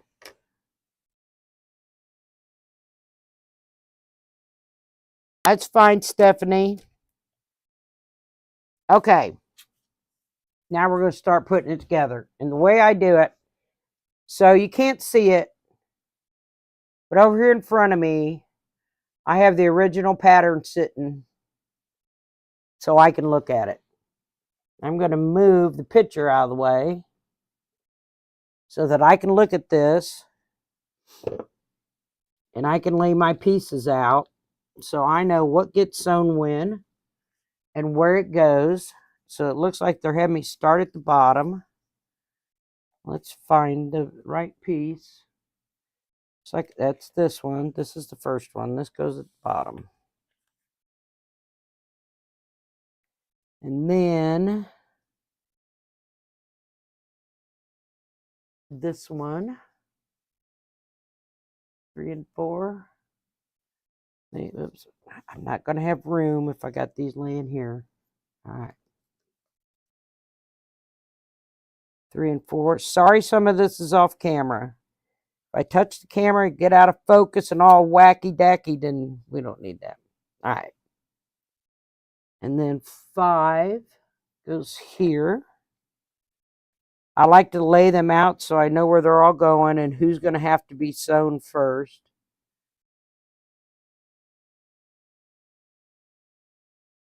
So actually, these need sewn, and then add 5.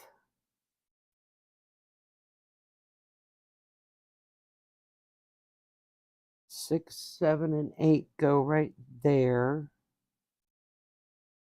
6, 7, 8, 9.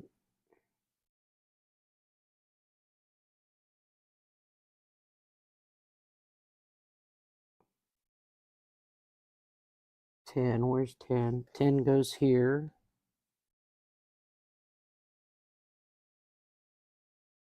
11 and 12.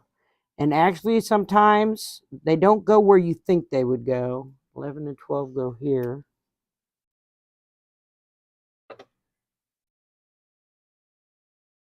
I'm going to have to scoot this over because all these pieces are the legs and stuff, and they're going to have to go over here.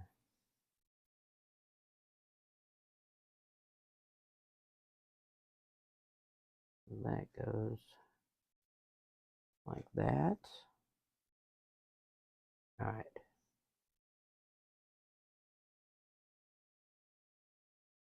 I don't know why my sweater keeps trying to strangle me. All right. This little piece needs over here. I need to come up here a little bit.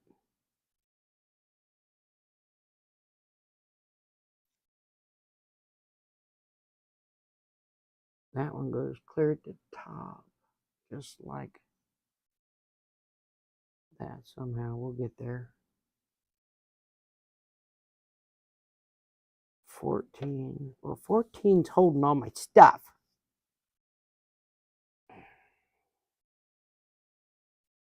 All right, we got to come over again.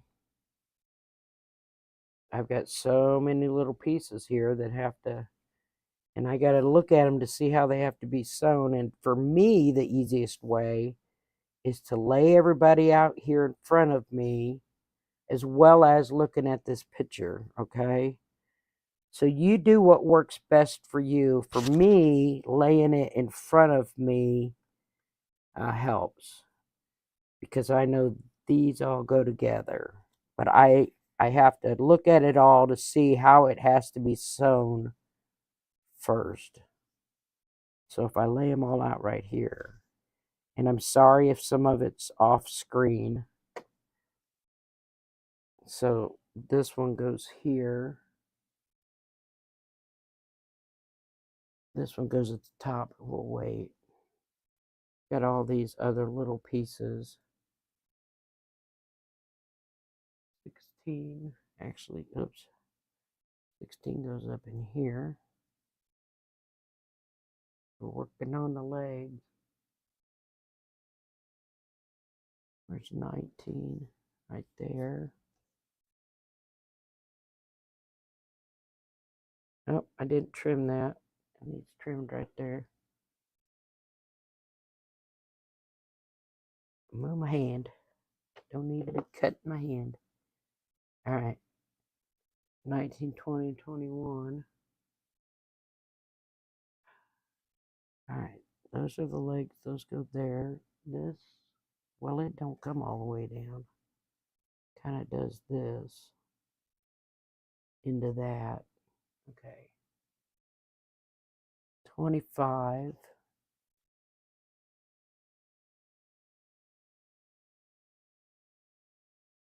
25, 26, and 28. Where's 17? 13 goes here. 17 goes here.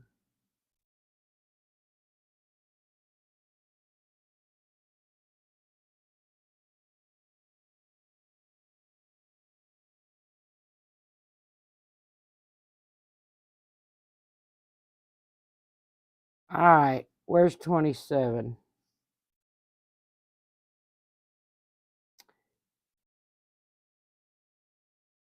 It's B4 that goes above 13 and 17, but we're missing 27.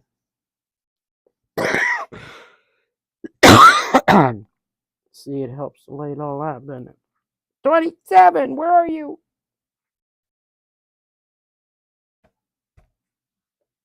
Never fear. It's a good possibility that it's in this mess right here. This mess. And I'm not looking through that. So, I do have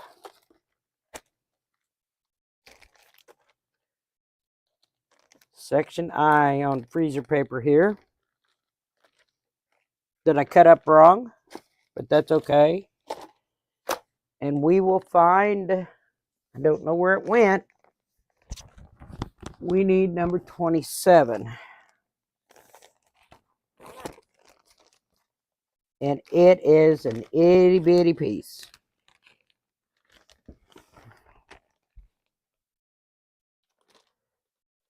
Get one of my design boards out. Oh, it's a mess. Clean it off first. What I do with the roller right there.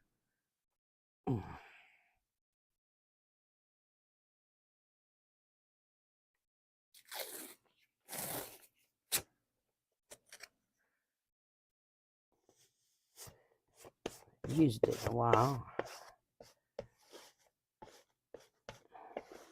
Clean it off.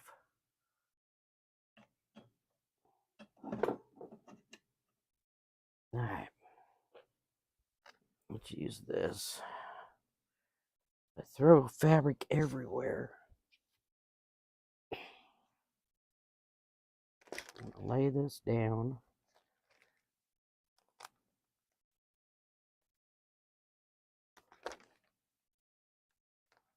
Thank you, Karen. Well, I'm missing number 27.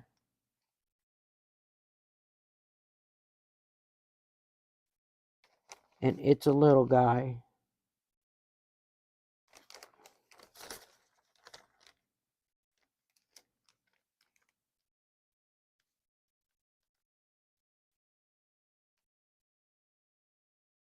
Two.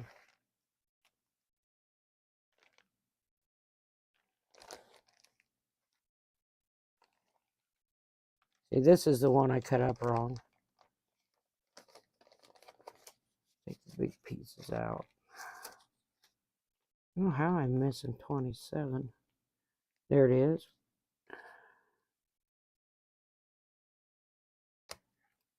No idea how I lost that piece. Like I said, it could have ended up in the trash can and I not even realize it. And it gets bird one. I'm just going to leave this here for right now so I can do this. Which is this fabric right here. We're going to cut a section off. Maybe. Oh, I almost fell on my chair. All right, let me move this. Cut some fabric. It's just a little piece, guys. Come on. That should be plenty. All right.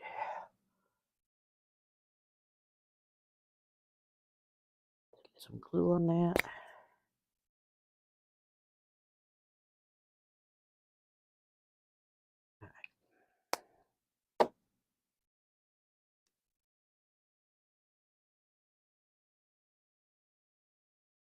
Don't over that in there. Get a 1/4 inch. All right. There's that. Let's get the design board out of the way. Trim up. Let's set it. Try not to lose that piece again.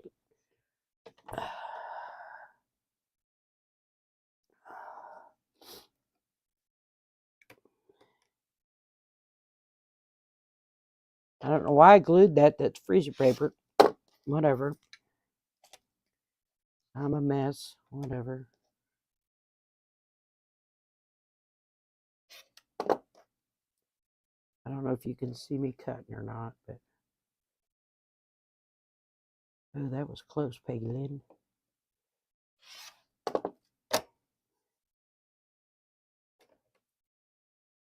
And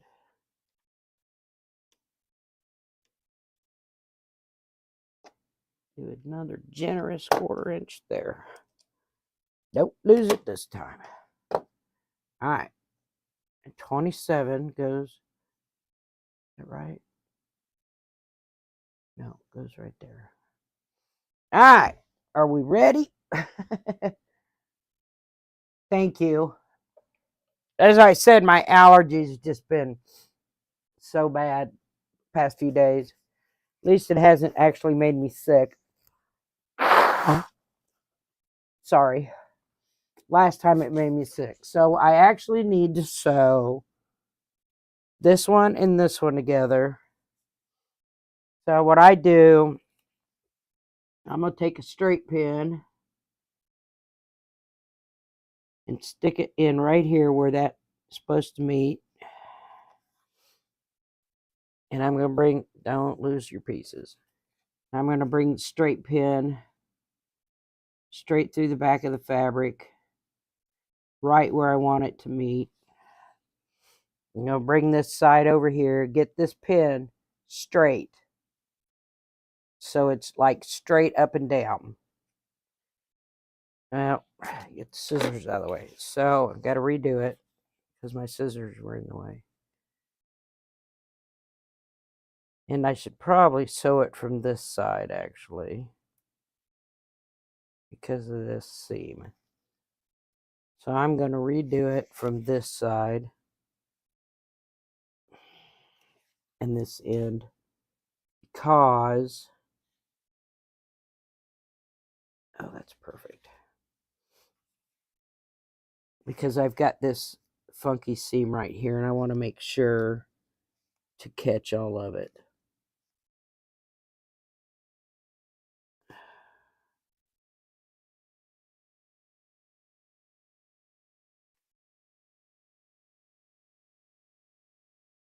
All right. There we go. Look out, Piper. I'll take you out in a minute. You're just going to have to wait. Why don't you go back and take another nap? All right. And I try to leave my pin in until I at least get my foot down on it.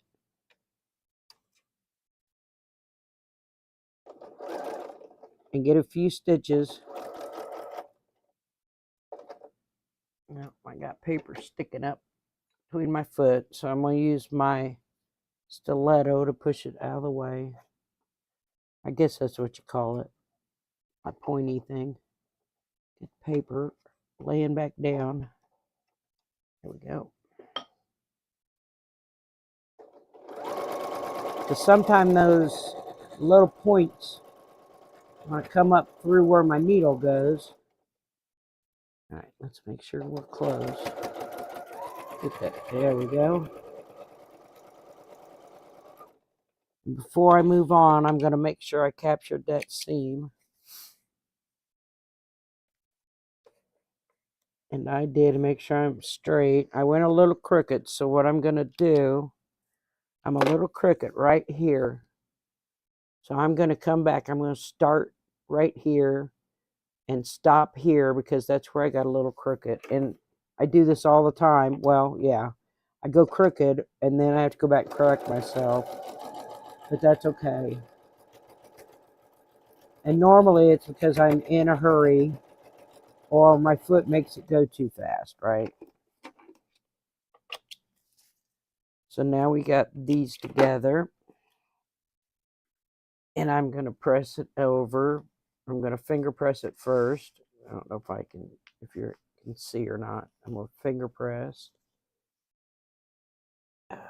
Didn't want to press that way, so I'll press it the other way.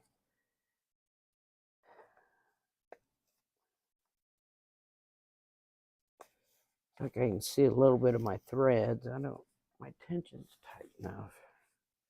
We're going to press it down and not worry about it. And that's my motto. Just don't worry about it. Just go with what you got. Okay, it doesn't want to lay down, so I'm going to starch it a little bit. And then press it again because I want it to lay flat while I'm sewing the other pieces on.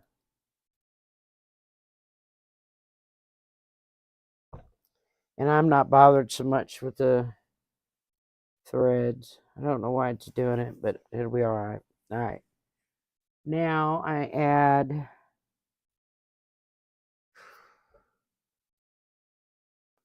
well, 5. Goes right here. So with this one, I'm going to line this up here. Well, you can't see. Hold on. So I'm going to line this seam here, this black line. I'm going to put a pin straight through that and straight through to the number 5.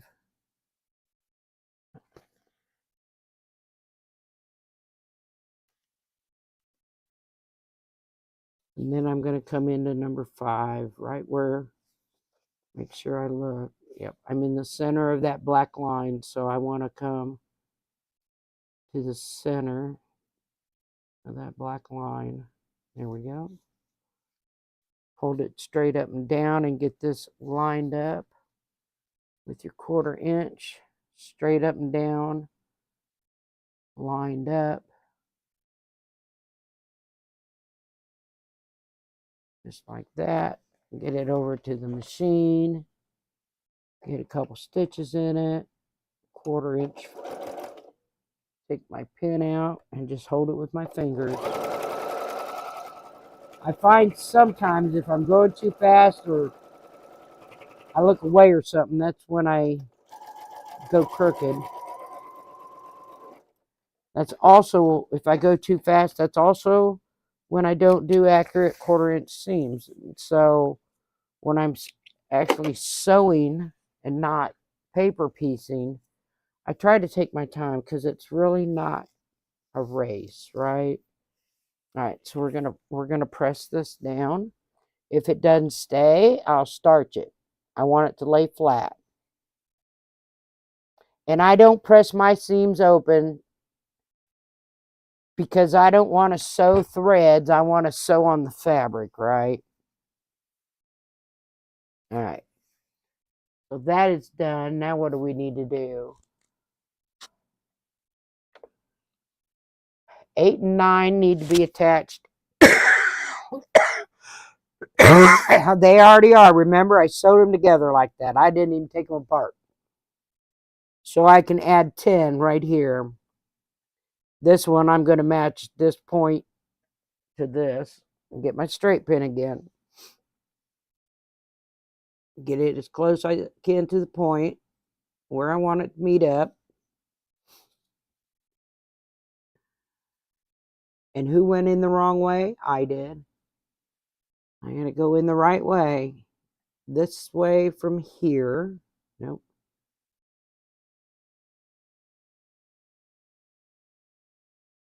Right there. Now, through the back on here. Right there. You know, I've been lucky getting it right off the bat tonight. I normally don't. Keep my pin straight, which holds my fabric where it needs to go. Get that down.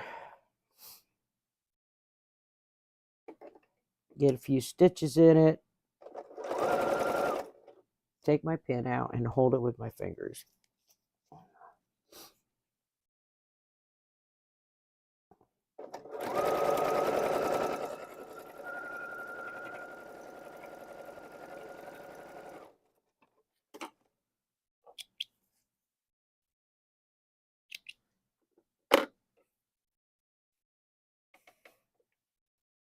And then we're going to give this a press. Well, I thought I cut it. Oh, I guess I didn't. Nothing like a big long string following you. Now, okay. Now we're going to press it.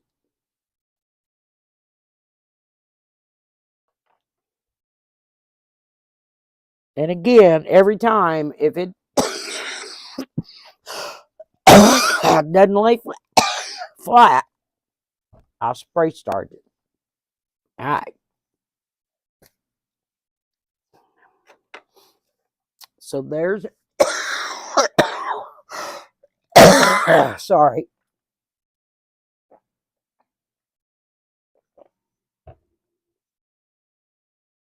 So let's see.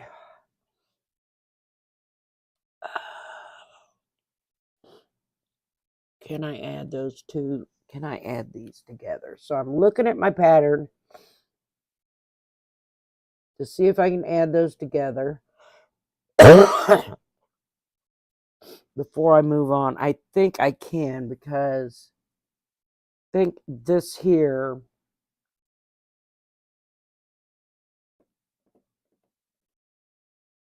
all of this. Let's see. Kind of give me a headache here. Let's see about this. Can I put these two together? Yes. I'm going to put these two together. Yes, Piper, I know. You'll be fine. I would have Mom take you out, but she's in the other room. And then put it here, and she might be sleeping by now. It's 10:30. Not too far. Right there. Hold my pin straight again. And bring this fabric up to line up.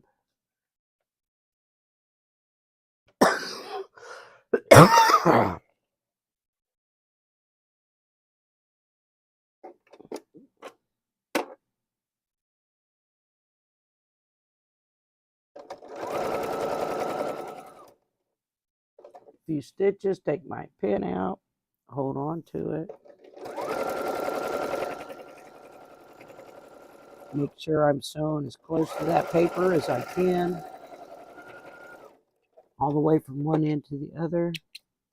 Yay, it cut it that time. All right. I'm going to fold it over and give it a press. And again, if it won't lay flat, I'll starch it. Also, if I've got things sticking out like I do on this one, and see how that's sticking out, I'm going to trim that off. And it'll just make it easier once I get there. That's all I'm doing is cutting that off. I'm not cutting anything else off. So it's like a dog ear. Get rid of that. Don't need that in a way. All right. Mother, would you take my dog out, please? Thank you. And Grandma, come here, dog. All right. Those are done. Yeah, she's been bugging me. She might have to do number 2. Probably has to do number 2. All right. Sorry, ladies. Okay. Now let's see. I think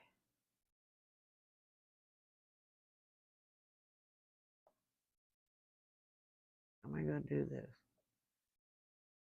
This goes to here. So we're going to sew these two together. Get this little guy lined up.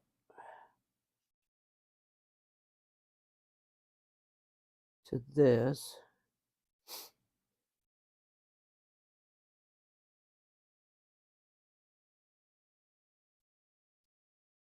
Line that pin up. I'm not going to worry. That's going to be in my seam.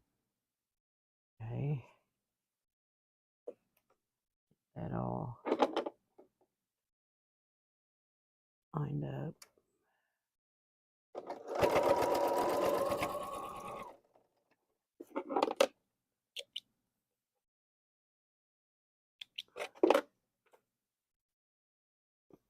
Press that over.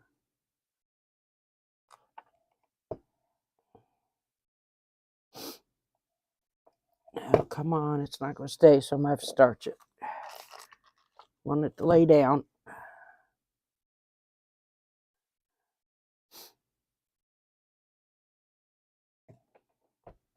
There we go. Let's get that one done. That's part of the foot. So it's actually like that. All right. Then let's see. 19 is there. 16. Huh, how's that going to work?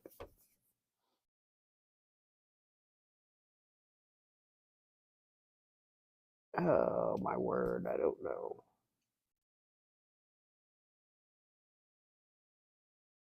Because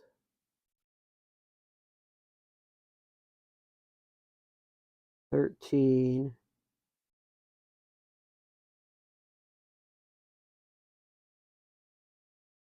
13 goes here. 17. To add that to 14. I need to add 13 to 14 first.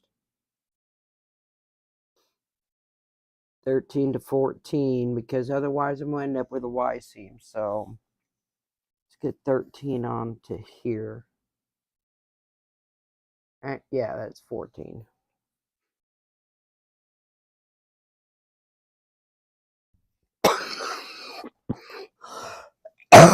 Oh my word. There we go.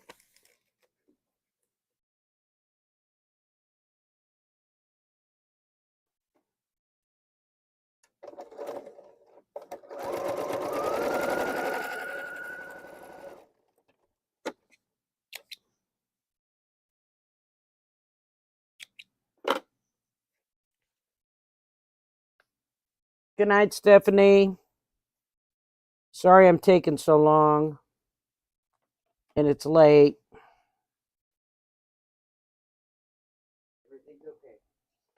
Okay. Well, I told him I quit when I got this block together, and this has been a block, and then I lost a piece. All right. Well, press it a little more. All right. That's on.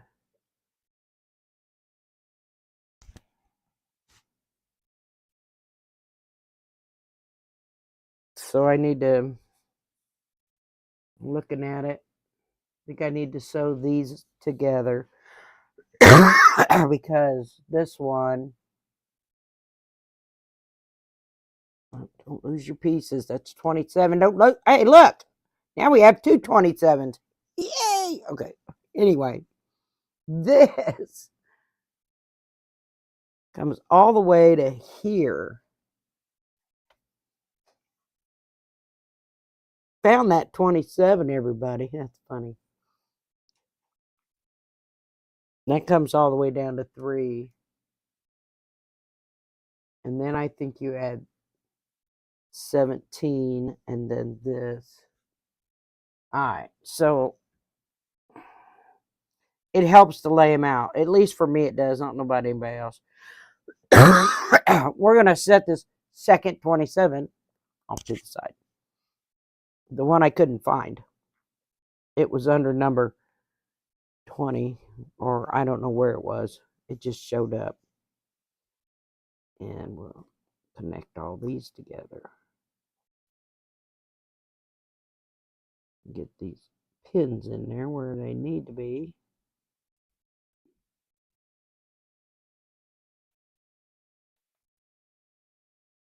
Did she go? Okay. Thank you.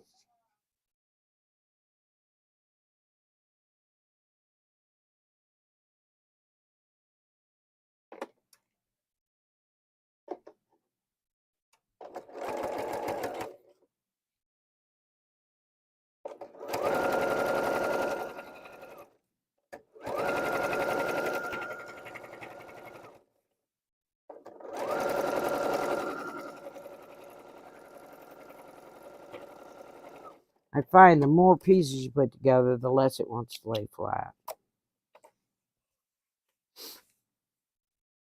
We're getting close to having this section done. I'm really glad I had part of it already done today. Taking longer than I thought it would. All right, this one's probably not going to lay, so I'm just going to go ahead and spray it. Right where I need it to lay down.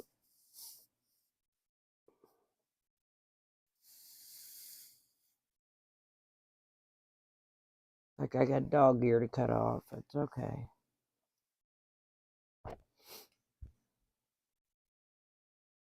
Dog ear off. I think I need to press it a little more to dry it. A little damp still. Excuse me.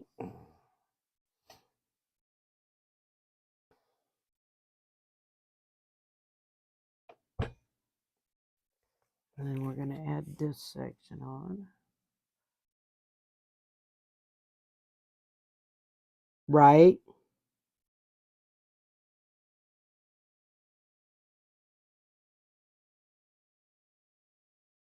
I like this one's a little long. This is probably going to be the last one putting the bird together, though.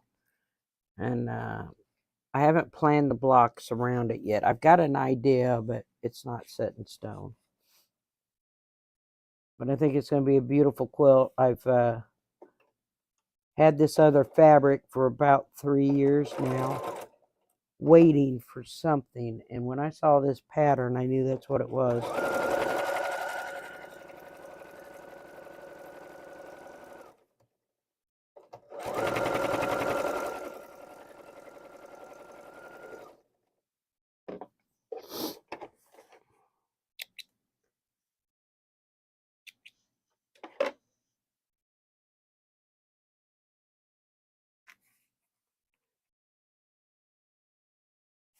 Okay, we'll press that. That's going to stay. We'll see. I keep hitting my knee. Looks like we got another dog ear. That's all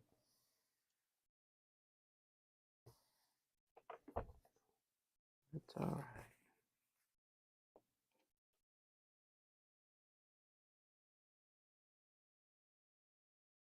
right. Scoot my chair back. Keep hitting my knee on the steel post of my...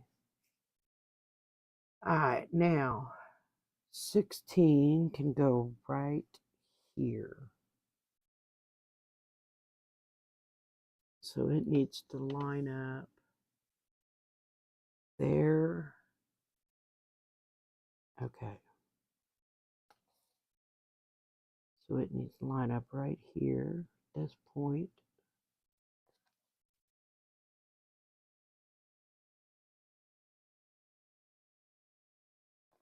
And come along here.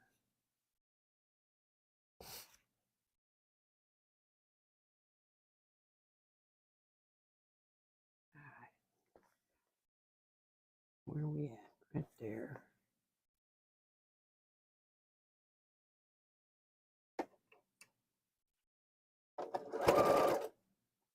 All right.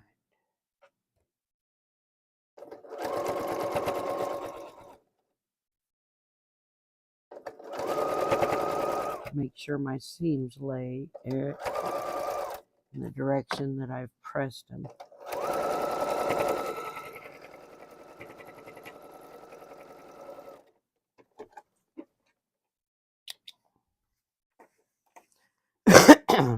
Oh my gosh. I wish it would either pour down rain or clear up. Just one of the two. Because when it just hangs in a limbo kind of deal, my head just... So I told Mom, I said, I can tell you when it's going to rain. I don't need no weatherman for that. Tell you when it's going to snow. I don't need no weatherman for that either.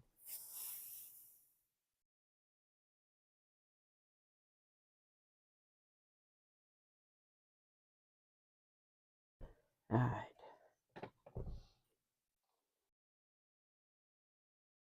All right. So look, we got a leg coming in. Isn't that neat? It's not exactly... I was kind of wanting the dark down here, but and the lighter up top. But the way the fabric is, it's not working that. It's working fine. It's working fine. So we got 16 on. We need to add 17. And 17 will go right here along these two. Once I add those, then I can add this.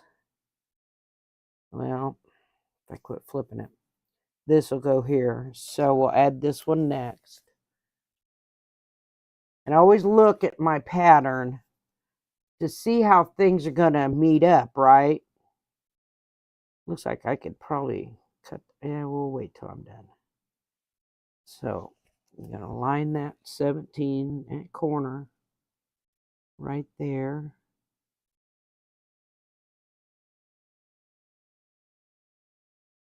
Oh, I know it's hard to see. There we go. Get that all lined up. And then get it lined up as best as I can at the end there. And I've got this little bit flipping over right here. I'll trim that off after I sew it.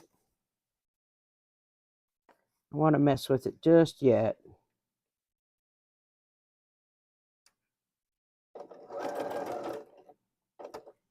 Take my pin out, hold on to it.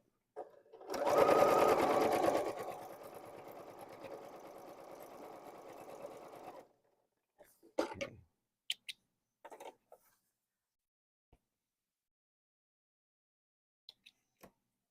Now I'm going to trim that because that's all in the seam. And the less I have in there, the better, right? So we're going to trim that too. Because there's a lot of bulk in this. Because there's so many seams. Okay. Make sure I don't have any pieces. And we're going to flip this over. I don't know what's up with that. I don't know if I need to rethread or what. I think I'm going to rethread. Because it's starting to show too much. I'm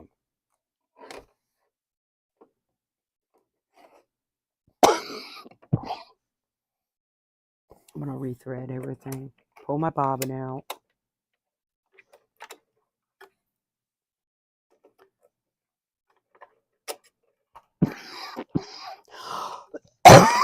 I am so congested. I'm so sorry, everybody. But, you know, it's just kind of been mist and rain and not really raining. And that's just horrible for my allergies.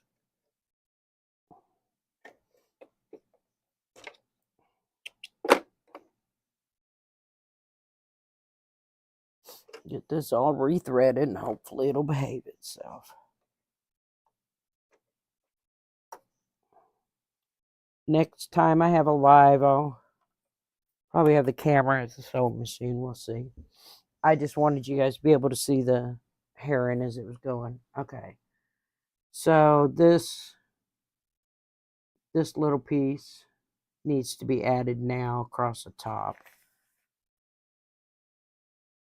We're going to add that, and then we'll add this piece. So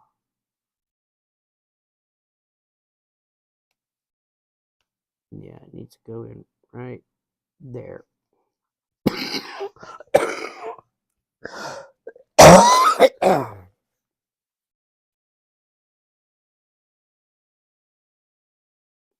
My needle positioned. There we go. And then get it over there. Keep my needle straight, right? The whole time I'm moving it. That'll keep it from moving either way.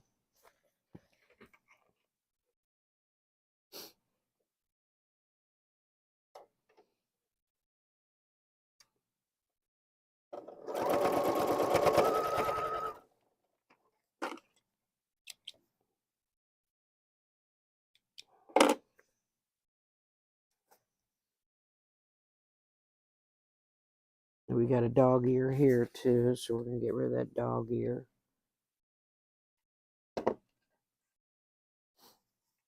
The less bulk, the better. Oh, we're almost ready to put it up on the wall with the rest of the blue heron. Kind of exciting.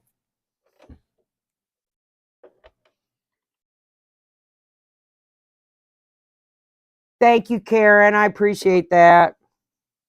I just couldn't see it the way she was seeing it, right? It just was weird to me. It's like this right here is weird to me. This needs fixed.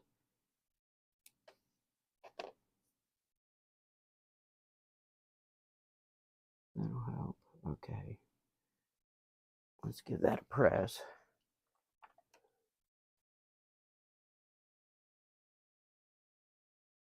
Well, I got to looking at hers and I thought, man, it looks like it's in the trees. Like the water's in the trees, and so this one goes here. to there. I'm actually going to line it up down here. Yeah, we've only got these 3 pieces left, Karen. So I'm going to line it up down here. I'm going to start with this and put the larger side on the bottom. Stick it in there. Find my spot here.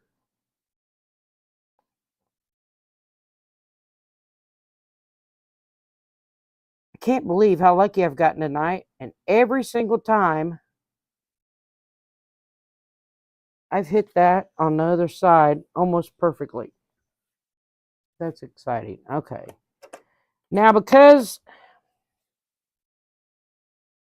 of this, I'm going to come over just a hair more. And so it's not going to matter much, but it's going to keep me from having a gap, right? So we're just going to come over just a touch more than what I would normally, so I get a better grip. And there my paper. The little pointy guys kind of like just stick up and do whatever they want to do. They're hard to glue down, and they're kind of out of control. Like they have a mind of their own.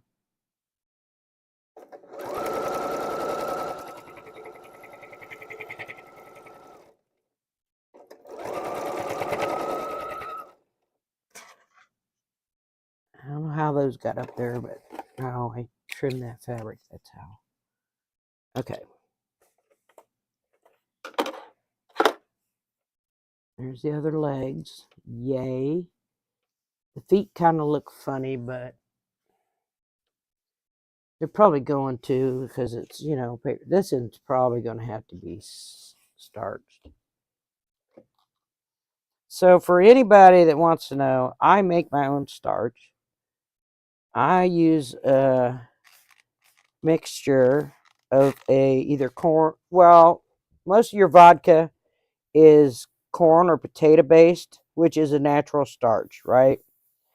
So I use vodka, and usually the cheapest. I buy the cheapest bottle I can find, and I mix it with water, and it depends on how strong.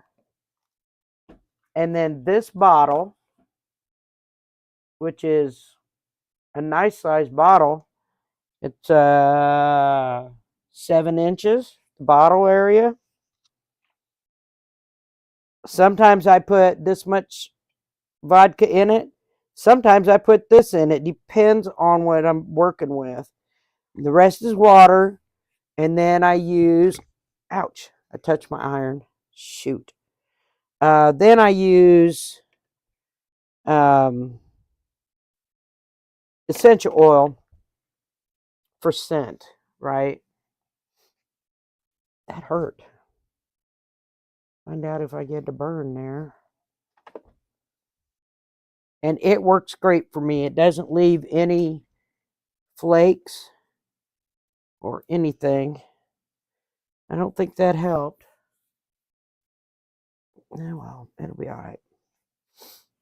Now, add this piece, goes here. Almost done. It's forever. It goes right up here.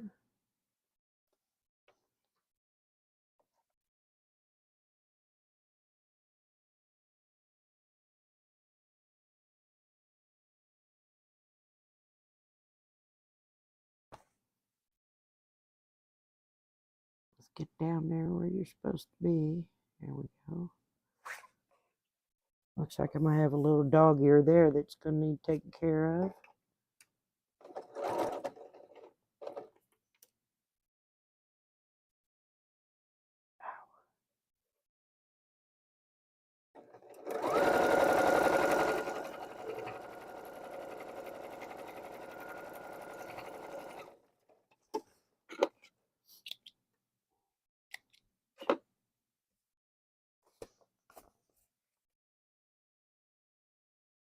that over.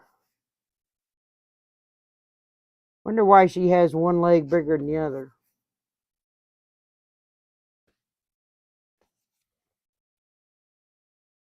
Ow. I touched it right there. Barely touching the other way. Well, I'm not going to worry about it. It is what it is. I didn't even think about it when I was sewing it that she had one leg bigger than the other. Put a little starch. Doesn't want to lay down.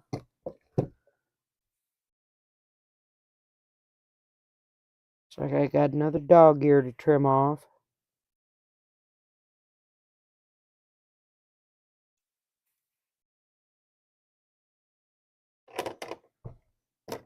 My cord on my iron, since I have this command hook on here, it grabs it.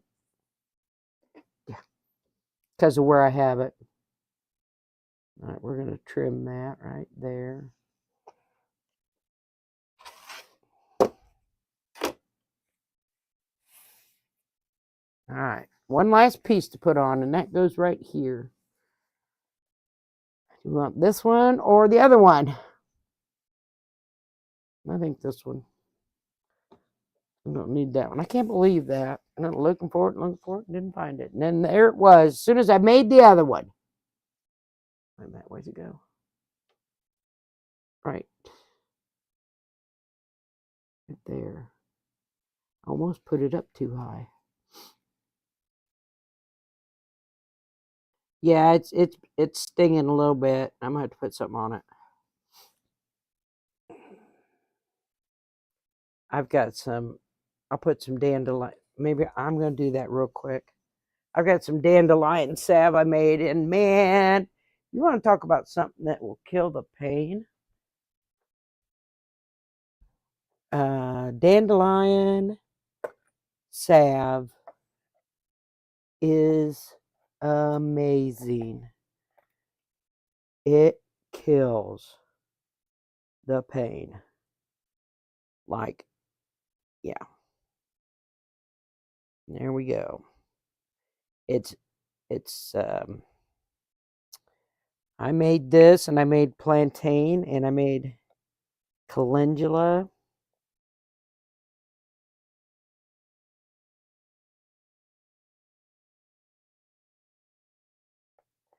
This one doesn't say it's for burns, but I put it there because it hurts.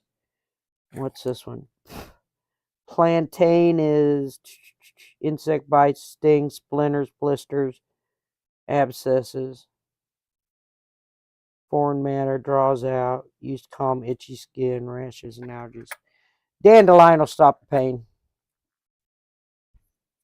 And it's, I took dandelion and put it in grapeseed oil. And then it's already stopped hurting. Beeswax, melted beeswax, and I made a salve with it. Best thing I ever did. All right.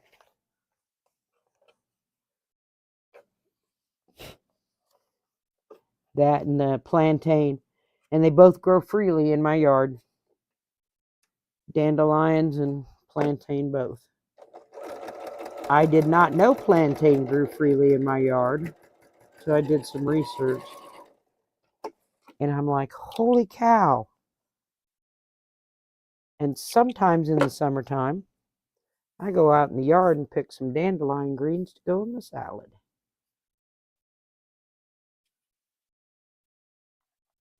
There we go. Last piece is on.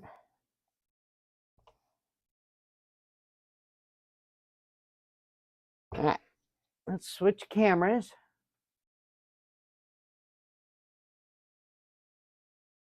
And we are going to hang up. Oh my gosh, dandelion is just, it's amazing. It's amazing.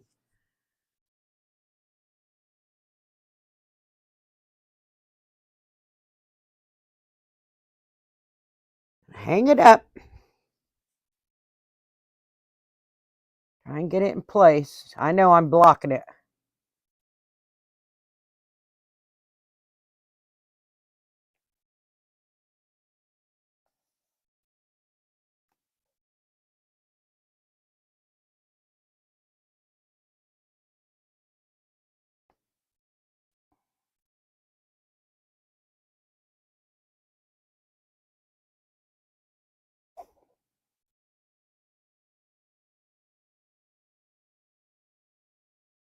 Yeah.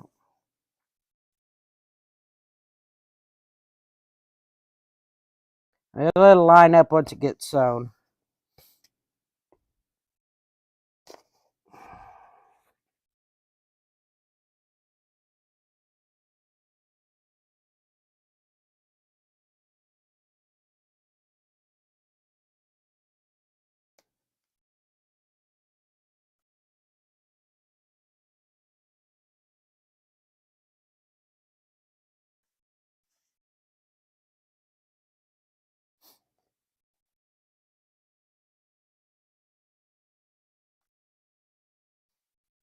Well, come on.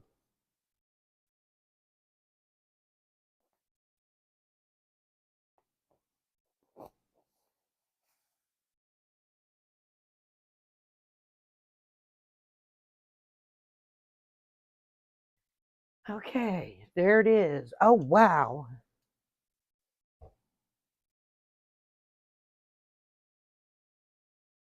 I like that I gave it more water.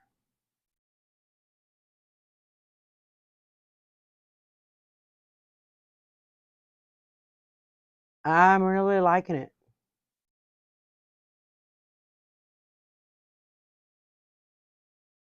Thank you, Beverly.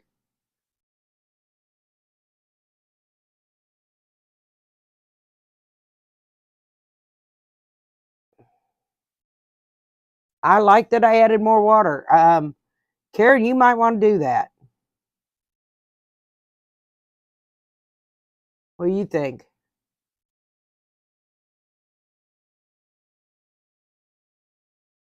Wow, so it's just got the rock basically left at the bottom and part of the toes on the bird. Wow. Oh, let's get a measurement on it, shall we?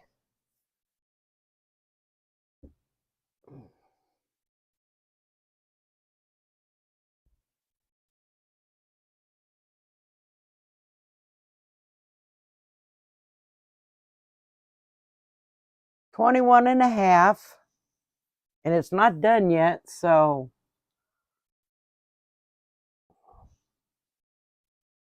already 33.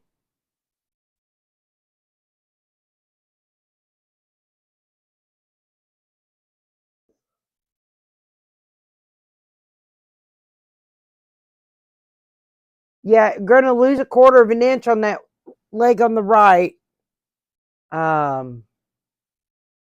So I think it's going to look better once you lose a quarter of an inch there.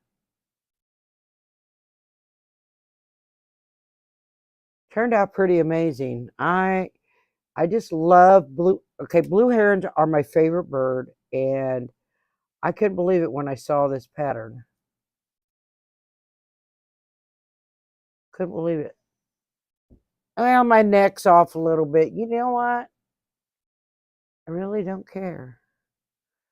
Let's turn the iron off before I burn myself again. Actually, I think there's a dark color out there. That's why it looks funny.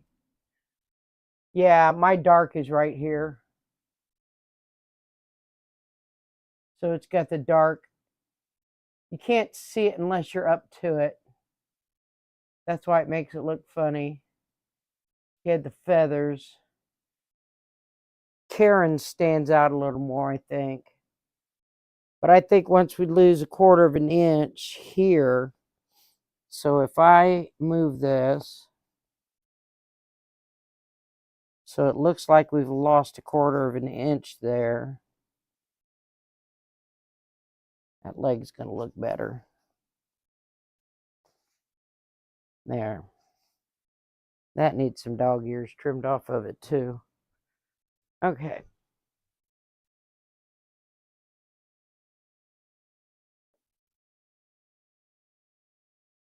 I think that's more than enough for tonight. We've been on almost 3 hours.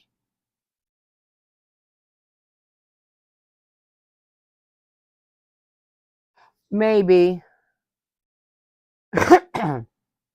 use a light blue or something on that part to make those stand out, because that's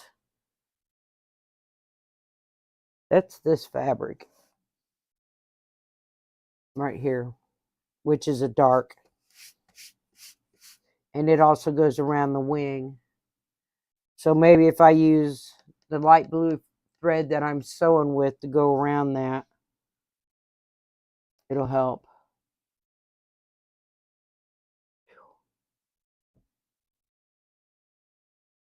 Got a red mark there. Touch iron.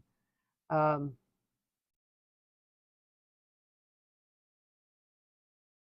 really happy with it. I can't wait to see yours, Karen. Yours is going to be smaller, but I can't wait to see it. And you're going to make it a wall hanging. It does stand out. Well, only if you get up close to it. Sitting, I'm probably 10 feet away from it and I can't see it because it blends in with that background.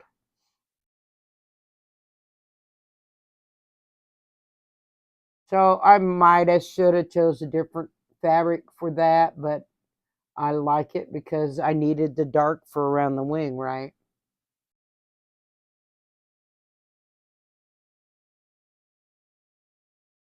Okay, ladies, and everybody watching, I see there's 9 of you.